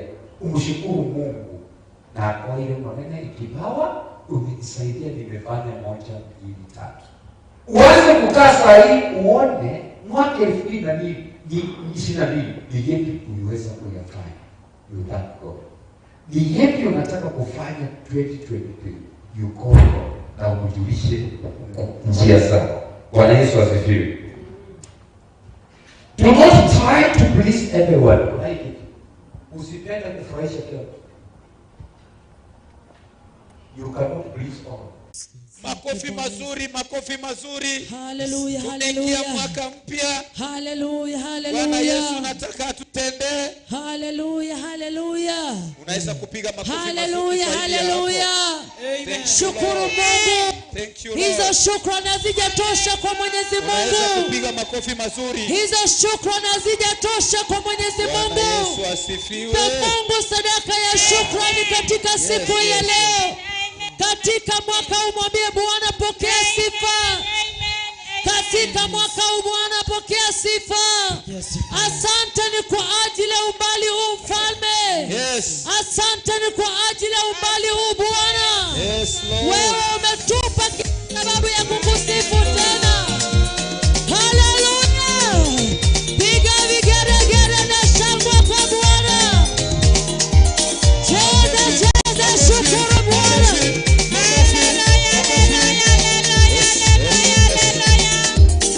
Makofi mazuri. Makofi. Makofi. Hallelujah, hallelujah. Hallelujah. Hebu ya Nyasaye.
Pokea Bwana Yesu na uzima. Hata uimbaji wao una upako. Heri waliopokea Bwana Yesu na uzima. Hata miili yao ina afya. Heri waliopokea Bwana Yesu na uzima. Heri hao wana uzima. Heri waliopokea Bwana Yesu na uzima. Heri wasichana wana uzima. Heri waliopokea Bwana Yesu na uzima. Kazi zao zinapendeza. Heri waliopokea Bwana Yesu na uzima. Familia zao zinametameta. Heri waliopokea Bwana Yesu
mwaka mpya, mwaka wa baraka. Hatujamaliza. President Oshi Musiketi, nataka wakati huu nipatiane kwa Eric. Najua alikuwa amesema kuna SMS, kisha tuendelee. Happy New Year 2023. Happy New Year. Happy New Year. Watu wako na sauti kweli. Happy New Year. Happy New Year. Sasa nikisema Happy New Year, unasema Happy New Year 2023. Happy New Year. Happy New Year 2023. Nimeona hapa mtu anasema praise the Lord. I'm Amos Ojieng from Tabaka Town. Happy New Year to my mom Millicent Akoti, my brother Steve and Hassan, all from Adingo Obanga Kasaye. Amesema musome kitabu cha Psalms chapter 118 verse 15. Huyu anaitwa Amos Ochieng from Tabaka Town. Na huyu anasema Happy New Year ni Ruben Murara kutoka Nyabera South Mugirango. Natakia my wife Hailin, my mother Ann and my lovely father 089124 na sisi hapa tutakuwa tunasoma ujumbe wako moja kwa moja kutoka hapa kanisa ya Tabaka PAG Church. Na sayale tunawatakia Happy New Year 2023. Amen. Amen. Yes, Happy New Year. Happy New Year 2023. Huu ni mwaka mpya. Pia nitasoma SMS za wale watu mtume ujumbe pale online. Nilikuwa nimeona baadhi ya SMS, kuna wale ambao wako nje ya nchi. Tutasoma SMS zenyu kwa sababu tumekuja hapa tumalizie na tumeanza mwaka pamoja.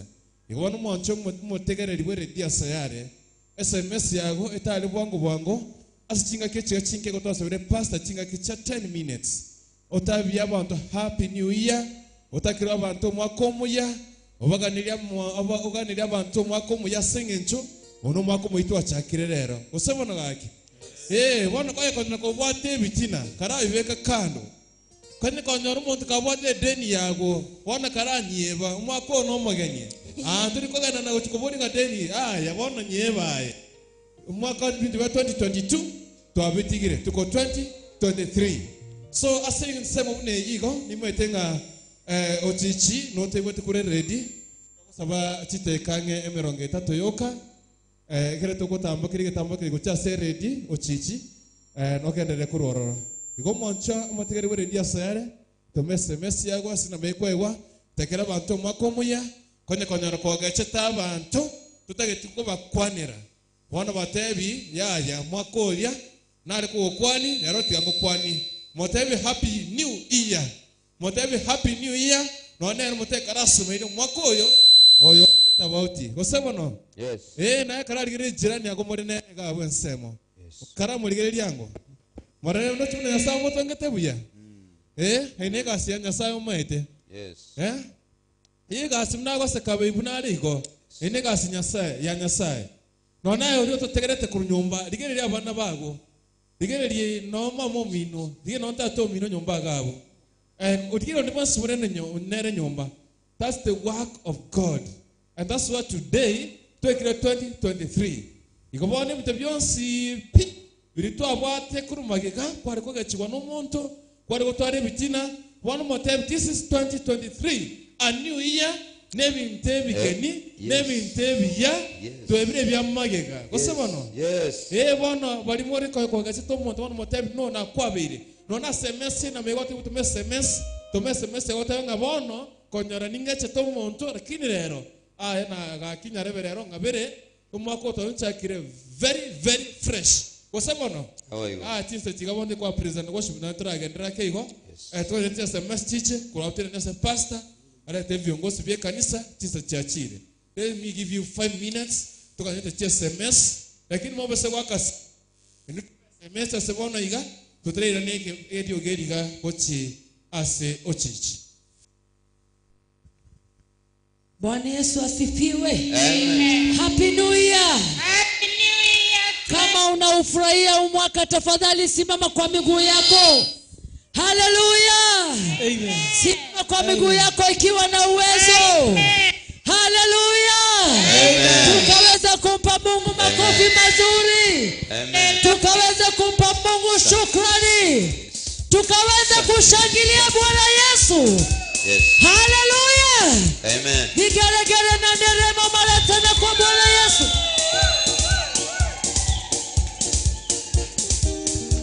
Cheza kwa Bwana Yesu.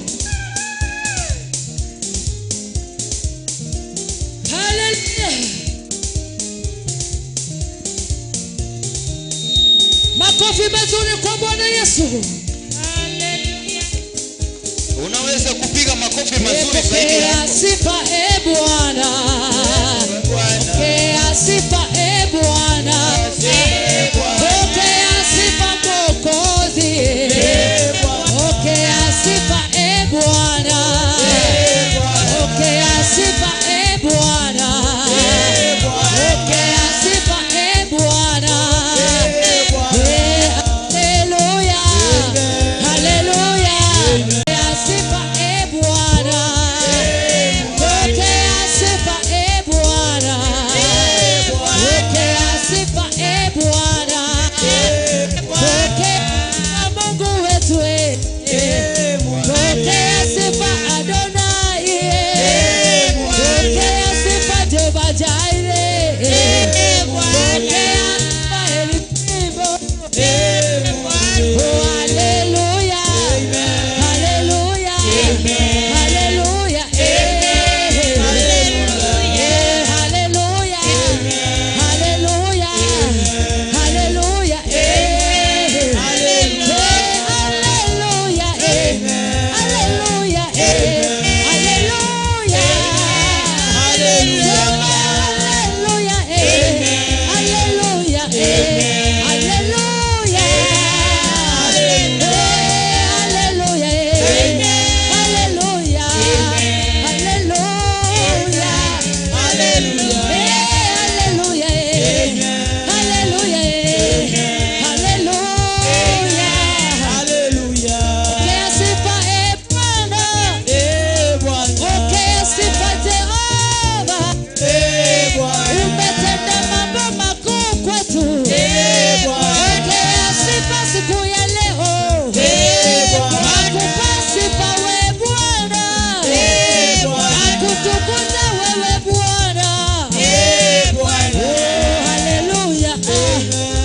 Pokea na sala zetu, kwa kuwa unaweza vyote.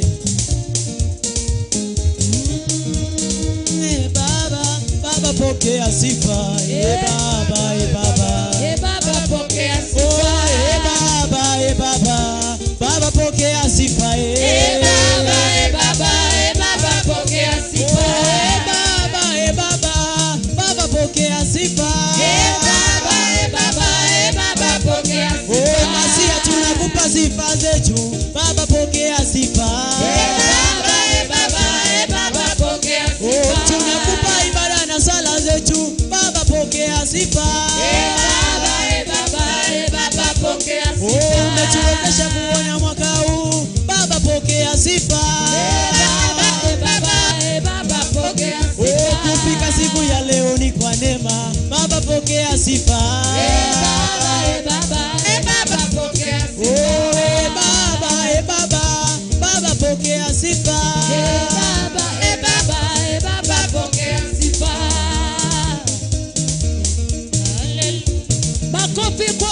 Yesu. Mwambie Bwana pokea sifa. Kwa kunivusha nimeuona mwaka upya. Umesababisha nikasimame kwa ujasiri kukupa sifa Bwana. Wapi vigelegele na nderemo kwa Yesu. 1, 2, 3, 4 Jesus. Makofi mazuri kwa Yesu. Thank you Lord. Thank you Lord. Bwana Yesu asifiwe. Amen. Mna furaha, mna furaha. Mmechoka, mtachoka. Haleluya. Tutaendelea kucheza. Tuko na wakati, tuko na wakati.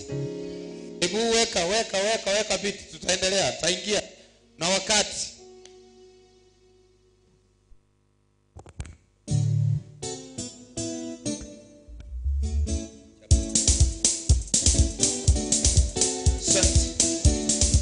Chezea Bwana, chezea Bwana, chezea Bwana. Mchezee vizuri. Yes. Baba pokea sifa. Baba pokea sifa. Nataka tuende vizuri. Baba pokea sifa. Baba pokea sifa.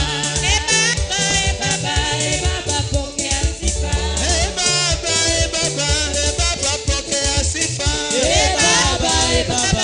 Baba pokea sifa. Baba tunakupenda. Baba pokea sifa.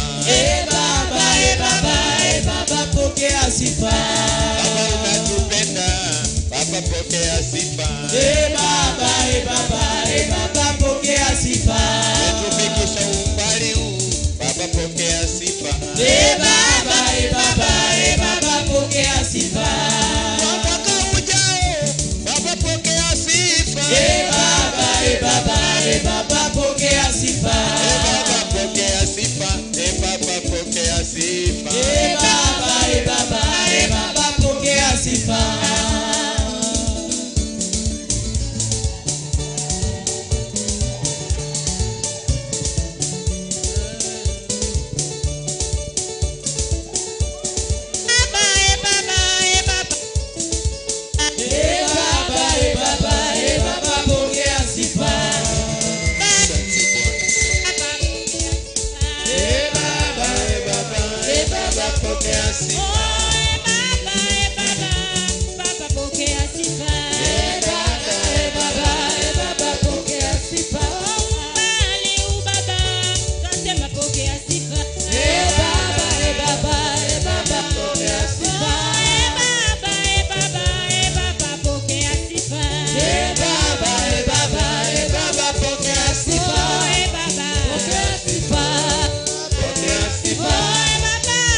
Shangwe na kuruka na kucheza kwa Bwana Yesu.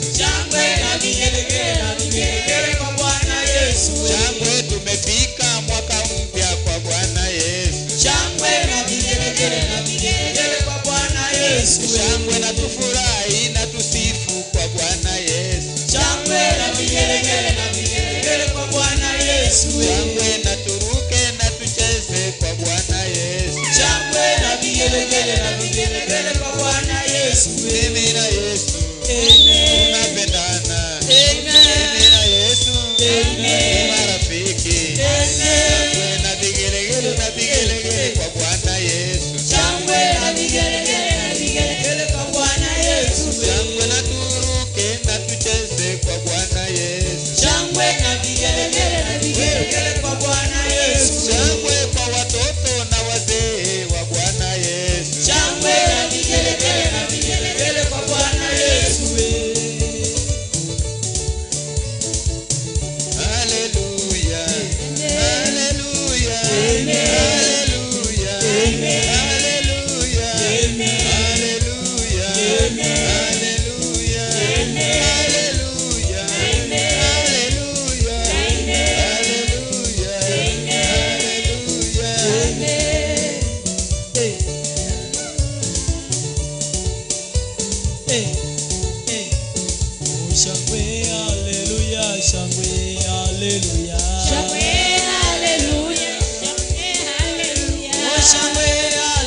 shangwe haleluya shangwe haleluya haleluya shangwe haleluya oh shangwe haleluya haleluya shangwe haleluya haleluya shangwe haleluya oh shangwe sana tunakusifu tukisema shangwe haleluya haleluya shangwe haleluya oh shangwe haleluya nderemo na vifijo kwako baba haleluya shangwe haleluya shangwe haleluya shangwe haleluya haleluya shangwe haleluya oh shangwe haleluya shangwe haleluya haleluya shangwe haleluya shangwe haleluya shangwe haleluya shangwe Haleluya. Bwana Yesu asifiwe. Amen. Wacha tupate SMS za mwaka mpya alafu tutaendelea. Karibu sana. Thank you.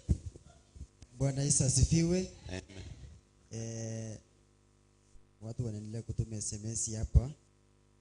Naitwa Margaret Mokua. Naitwa Margaret Mokua kutoka Nyanchwa Kisii. Anatusikiliza na anasema happy new year to waje Tawaka PAG. Na huyu anaitwa Dorcas Nyaba. Bwana Yesu asifiwe. Na kuna watu ambao hapa ndani wangetaka kutakia wenzao happy new year. Bwana Yesu asifiwe. Sasa nataka vijana wangapi? Nataka vijana wawili, wamama wawili na wazee wawili. Wakuje watakie wenzao happy new year 2023. Vijana wako wapi? Hakuna vijana? Na wamama wako wapi? Na wazee? Nataka tutakie wenzetu happy new year watu watatu. Sasa wao watu watatu sijui utasema nani, utaacha nani? Songa hapa juu ili kamera kaweze kukumulika hapa juu. Yes, watu watatu. Tuanzie na wewe, jina na unatakia nani happy new year. Happy New Year. Happy New Year. That is the Macklin Ochieng, kijana yangu Jonathan Ochieng, and my mom akiwa huko Kisumu County mahali inaitwa Nyakach Andingo Opanga. Niko live Sayare FM kama ananipata. Yes, Happy New Year. Thank you so much. Simpigie makofi. Amana na Yesu abakwe. Amen. Abakwe naende. Amen. Namugane ilio mosongo ito pastor figito bare. Amaya aso mwako omoya no mongino minto arisi. Amona mama nero kurukumera nike mtu yo kutoka nsema ya machoge ne familia ito. Yes. No mwana ne Moses Polini na baronga sibategerete bonsipi nkubaganeria omwako omuya bwa magendera n'abasirika baito PAG Tabaka. Mpigie makofi. Bwana Yesu asifiwe. Amen. Asifiwe tena. Amen. Kwa majina ni Edi na Nyabiage. Mimi natakia bwanangu anaitwa Daniel Omoke happy new year. Watoto wangu Giften na Blessings Mongale. Na babangu Jeremiah Keleu happy new year. Na washirika wote wa Tabaka PAG na pastor wetu Victor happy new year. Asante sana. Mpigie makofi. Happy New Year. Happy New Year to you. Kwa majina naitwa Meshak Onsase, natoka maeneo ya Itumbe, Umarongo. Na namtakia pastor wangu Victor Obare mwaka mpya mwema. Alafu kwa mke wangu Judith Nyanjoka, na lastly to my mom Esther Sarange akiwa pala Itumbe, na washirika wote wa Tabaka PAG karibuni sana. Tukaanze mwaka pamoja na saa yale ndio station yetu. Barikiweni sana sana. Mpigie makofi. Huyu anaitwa Ruth. Huyu anaitwa Ruth Nyakundi. Ruth Nyakundi is my sister by the way. Amenitumia SMS akiniambia ananisikiza from Kenyoni PAG. Ameniambia sasa ndio wamemaliza kesha. Sasa wanaelekea na amenitakia happy new year na watu wote wa Tabaka familia yetu yote happy new year 2023. Bwana Yesu asifiwe. Kwa hivyo wakati huu nataka nimwache ndugu yangu Dennis na yeye asome ujumbe ambazo ako nazo, alafu baadaye pastor utakuja hapa ulete committee na wao watakie wenzao happy new year, alafu baadaye utaomba maombi ya mwisho, kwa sababu najua sisi tunaenda mbali kidogo, ili kwamba kesho tusiharibu nini kazi, si ndio?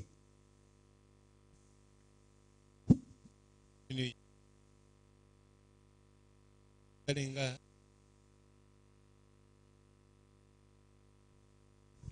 abakoraranga network ya niga ya chirensake but narara abantu giga SMS kina Caroline Nyagaka from Saudi Arabia watenwalinga se show ndo watu mundu Catherine from Barini. We have Sam Ocheng from Tabaka asema ako live.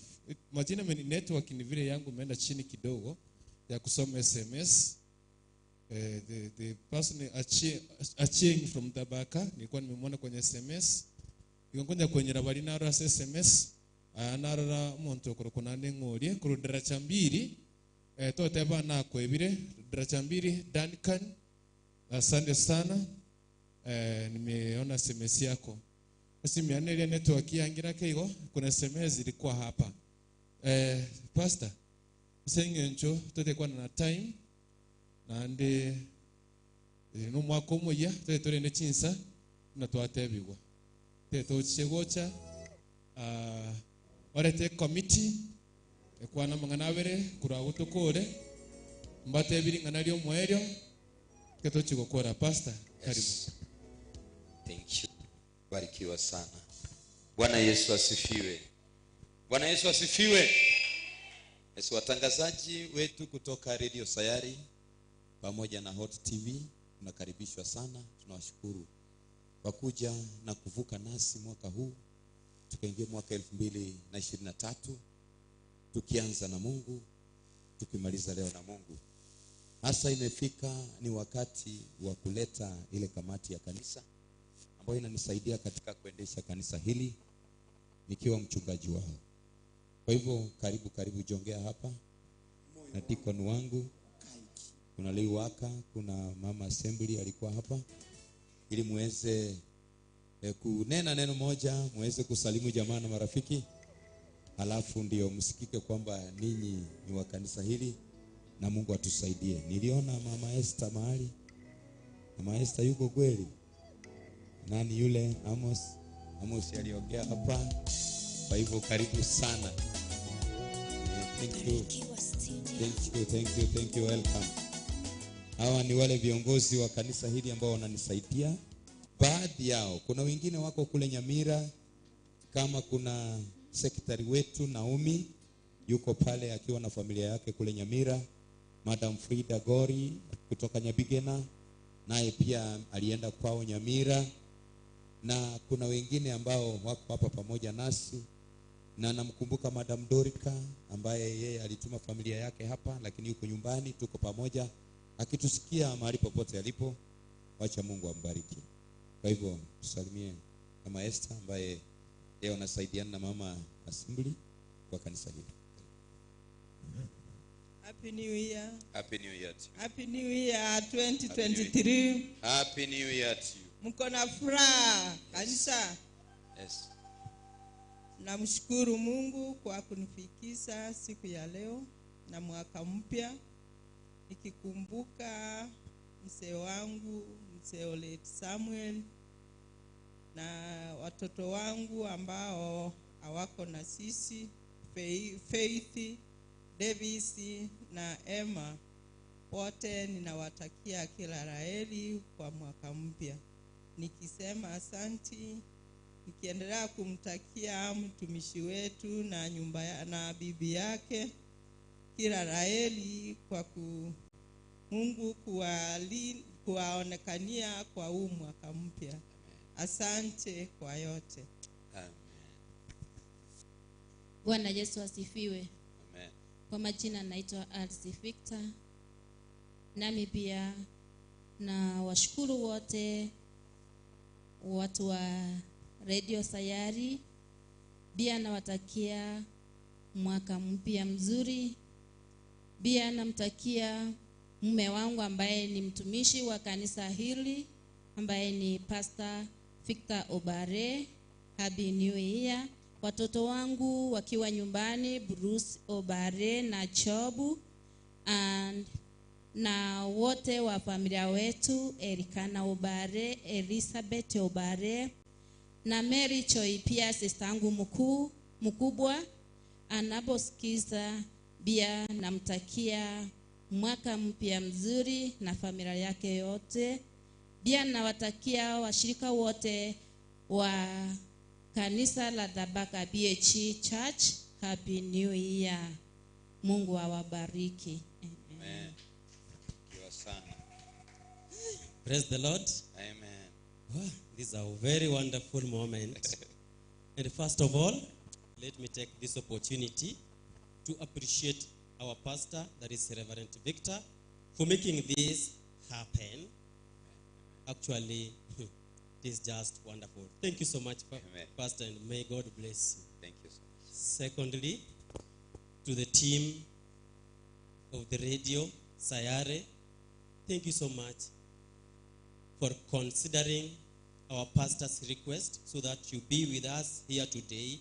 I know your schedule is always very busy, lakini mumetupatia wakati, mumekuja na muendeleeni kufanya hii kazi nzuri ya kuendeleza kazi ya Bwana, ili injili ya Bwana ifike katika kila pembe la ulimwengu. Asanteni sana hata wageni wetu ambao wametutembelea. Mungu awabariki, na najua hautarudi kwako vile ulikuja. Thank you so much. Asanteni. Barikiwa sana. Bwana Yesu asifiwe. Namshukuru Mungu kwa sababu ya wema wake, ametuongeza mwaka mwingine. Haleluya. Amen. Kwa majina George Nyambati Nyaribari, Deacon wa Thabaka PAG. Nataka kuwish Happy New Year kwa Reverend Victor Obare na kanisa la Thabaka. Pia nataka kuwish Happy New Year to Bishop Cornelius Sorobi wa Geta PAG na washirika wa Geta PAG, the Nyaribari family, the Mwanyanganya family. Nisisahau mke wangu Feni Kerubo, Dan mtoto wangu na Joy. May God bless you. Sayare team, may God bless you for giving us this honor. Si watu walikuwa wengi wakiwa wanataka hii Sayare, lakini wamefika kwetu. Tunashukuru. It's like I'm dreaming. May God bless you. Nawatakia mwaka mpya mwenye mafanikio. Mbarikiwe. Hallelujah. Amen. Thank you. Pigie Yesu makofi. Pigie makofi. Thank you as you have your seats. Bwana Yesu asifiwe. Na mimi pia nachukua fursa hii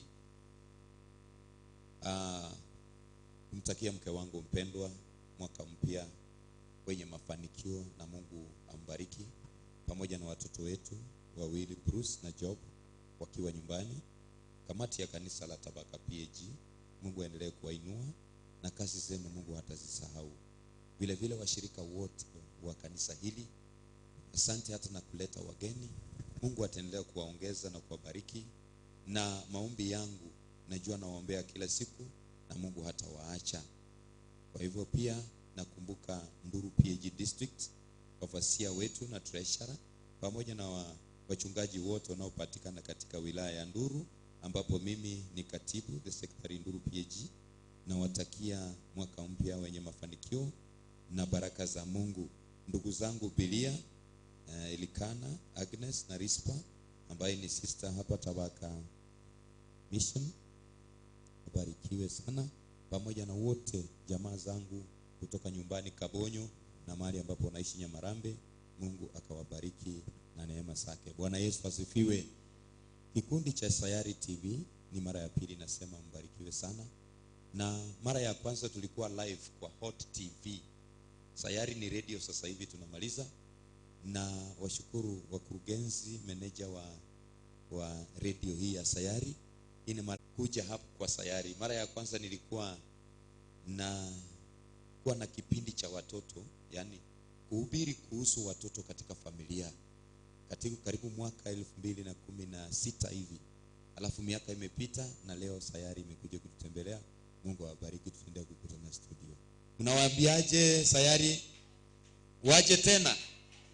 Yes, na Hot TV next time when they come tutawatangazia. Msikie Sayari radio ina mahubiri, kuwa pale, kuwa members, tuma salamu na Mungu wetu atatusaidia. Bwana Yesu asifiwe. Yes.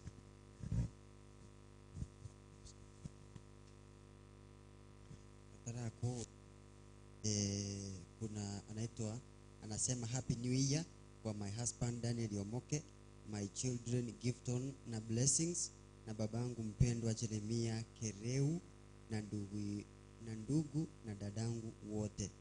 Tate betirie tena kiakurukwa lakini ateba obatakira abu Daniel Omoke, my children Gifton na Blessings, na babangu mpendwa Jeremia Kereu na ndugu na dadangu wote. Ningeleo mweli nalo wocho kwa nandilina mtumine timu ya Sayale FM na Kisi Hot etole mutu o support talent sana na ngoba imisa abatekere mwansi pimulema na bashirika bonse ataba motekere bunge yomusae wanze chiza kiandane nusu pakense yamo ya marogoba ukomina nama na injeri kinyamwenya kundi nagotebi na kiumusae wenta babaraki wenta komenya taibo nebona omuntu monene wikubwate myake 45 ojinse aido musae osenaki na inje no musae ndi tosigitane tugende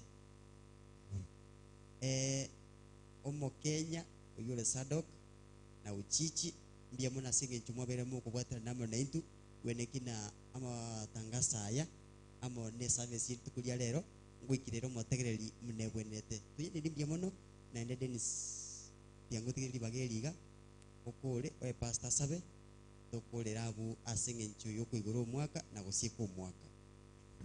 Amen. Happy new year. Meteba teba mangana na mange chinsa chire chinke gusana boigo. Asante sana. Na akirembia mono kanisa ya tabaka singe nchuko twaregani. Asinge ncho nchenondo yo ino tabe sente yemo mwache mukende sente ngao na bakirembia mono singe nchuko twaregani gocha. Igo abanchwa abatigareri be radio Sayare na abatigareri be TV ya Kisi Hot TV. TV ya mtandao tumeshukuru sana. Tete kwa wakira manager ya radio Sayare abamure mege kanisa mutaraba abategereri be radio Sayare kusama mashabiki ya radio ya Sayare kuruge gatabaka ntubwate club ke mashabiki togo soka na bagotene kitoko kwa direction wekera mashabiki yako rutabaka gaiga na yoso aroro asengencho radio Sayare ne radio Kristo ne radio some mngane kanisa radio Sayare ne radio rabe ko tegerere ne kegoli kiende kyonsi ne bana bago ne banonde bwensi murenere nyumba radio Sayare ebwata maskani so mubese kobo na bomote tuba nikimogo joini lakini tegere radio Sayare kera chingaki na kera lituko igona bate kairama ya mbaye ratbet kulia mambia utakire sayemo chamambia baka chinsa kianda tombera nene mataro PH Church first service ya kabere tombera nene matangamano PH utakira saa 4 mpaka saa 6:30 saa 6:30 mpaka saa 9 tombera ne ase kanisa ya Instant Miracle igareto sese ndigwe asoma kwa igomo ya na bakire mbiamono asenge chuko sangamo ni pastor mbiamono asenge chuko twaregania huna Eric ateba tomerane Jumamosi chinsa kianda nenusu mpaka chinsa ensayemo tokwanira mangane ebunge abasaye tosemanye na ya kesimi waseta mu SMS na itote ngana otramo mbiamono pastor karibu sana sabato kore ochichi na wakire mbiamono na pastor ukora gusaba na bogo turusya sembeo twakire mbiamono. Thank you so much. The crew Sayari Radio and Hot TV. Tuinuke juu tuombe. Sabe. Tatanya sai na kobakire. Asema mbiye wono monene watu ikirie asomwa komoya. onambu ya mono singi tuko saba aguri tangani ngobe naitwe maene gwa korire naitwe nande gwa chakiro mwaka naitwe buya mono ase bisyo byo gukora mwaka ne bisyo byo guchako mwaka bono twakwarega ni Nyasaye obasobogi mabwaito na gutora aso mwaka oyo redia sayari ni TV ya Hot TV omonene nanye bikira samago kawe osese niyo monene abarayi bebi twe biga bibere Nyasaye nabasaba bacyase toro monene babwatira manganaya na bonsi abari twacare rero gusanga omonene Nyasaye ritukeri ntoko lieba tigoimukererigwe mono Rai TV ye omonene kine na guika chinse mo chonsi chinse Nyasaye ne redie yiga na bonsi bako yetegerera banyora mangana okurwa sare na kuba kila singe chikanisa yatabaka sisi ni abarayi ayiwa omonene nababwata ni bonspi nabageni bacari tukolia rero monene Nyasaye twegenire baumiranire naye asinchira ya bene bono bugima bwabo mboko babuna bwarenge borabo gwonchoririo konene Nyasaye ororekana so bugima bwabo nabasabira afierengia nasabira omonene okoigurirwe mesieri biribire cyasibire omonene ubigora yebweka namasisini yawo kabago sona bagosoka urwasi nyumba cyabo omonene barokwa basisenigwa Nyasaye binde byonse bagukuna namagoka abaso mwakoyo binde byonse bakorengererio monene Nyasaye barwanerere Nyasaye rekana so bugima bwabo erinde Nyasaye togigwe nakoteba ngabana abana bawo n'abantu abange banguswego cyasore ngwetera se bikoro byabo twagache bono bunachikanisa andonspi asabasumba bawo monene mambia baranyare gotenena na kugusasimo monene nasabirirwa masabaito omirane itwasinjire cyabene n'abami ntomoneka bagosoka kurwa kogenda chinka cyabo abandi kabakogendera igo monene asingi gusasima paka mambi abami ntuba radio sayari na Hot TV kabakoira no monene na abikira samago kao inchira omonene ogende na barabuo naenda monene mambi kabago chake bipindi omonene kabago toma makwani togukwanania ebakoni sketi kaliko basure bono monene tusizini asichinge ncho chiao tusini omonene so mwakoyo tuigurira mangana monene abisikane to monene na twensi katomokia magoka ito iguru gusasimo monene nasabiro igwa masabaito obenyansa oito na into abana bao ekera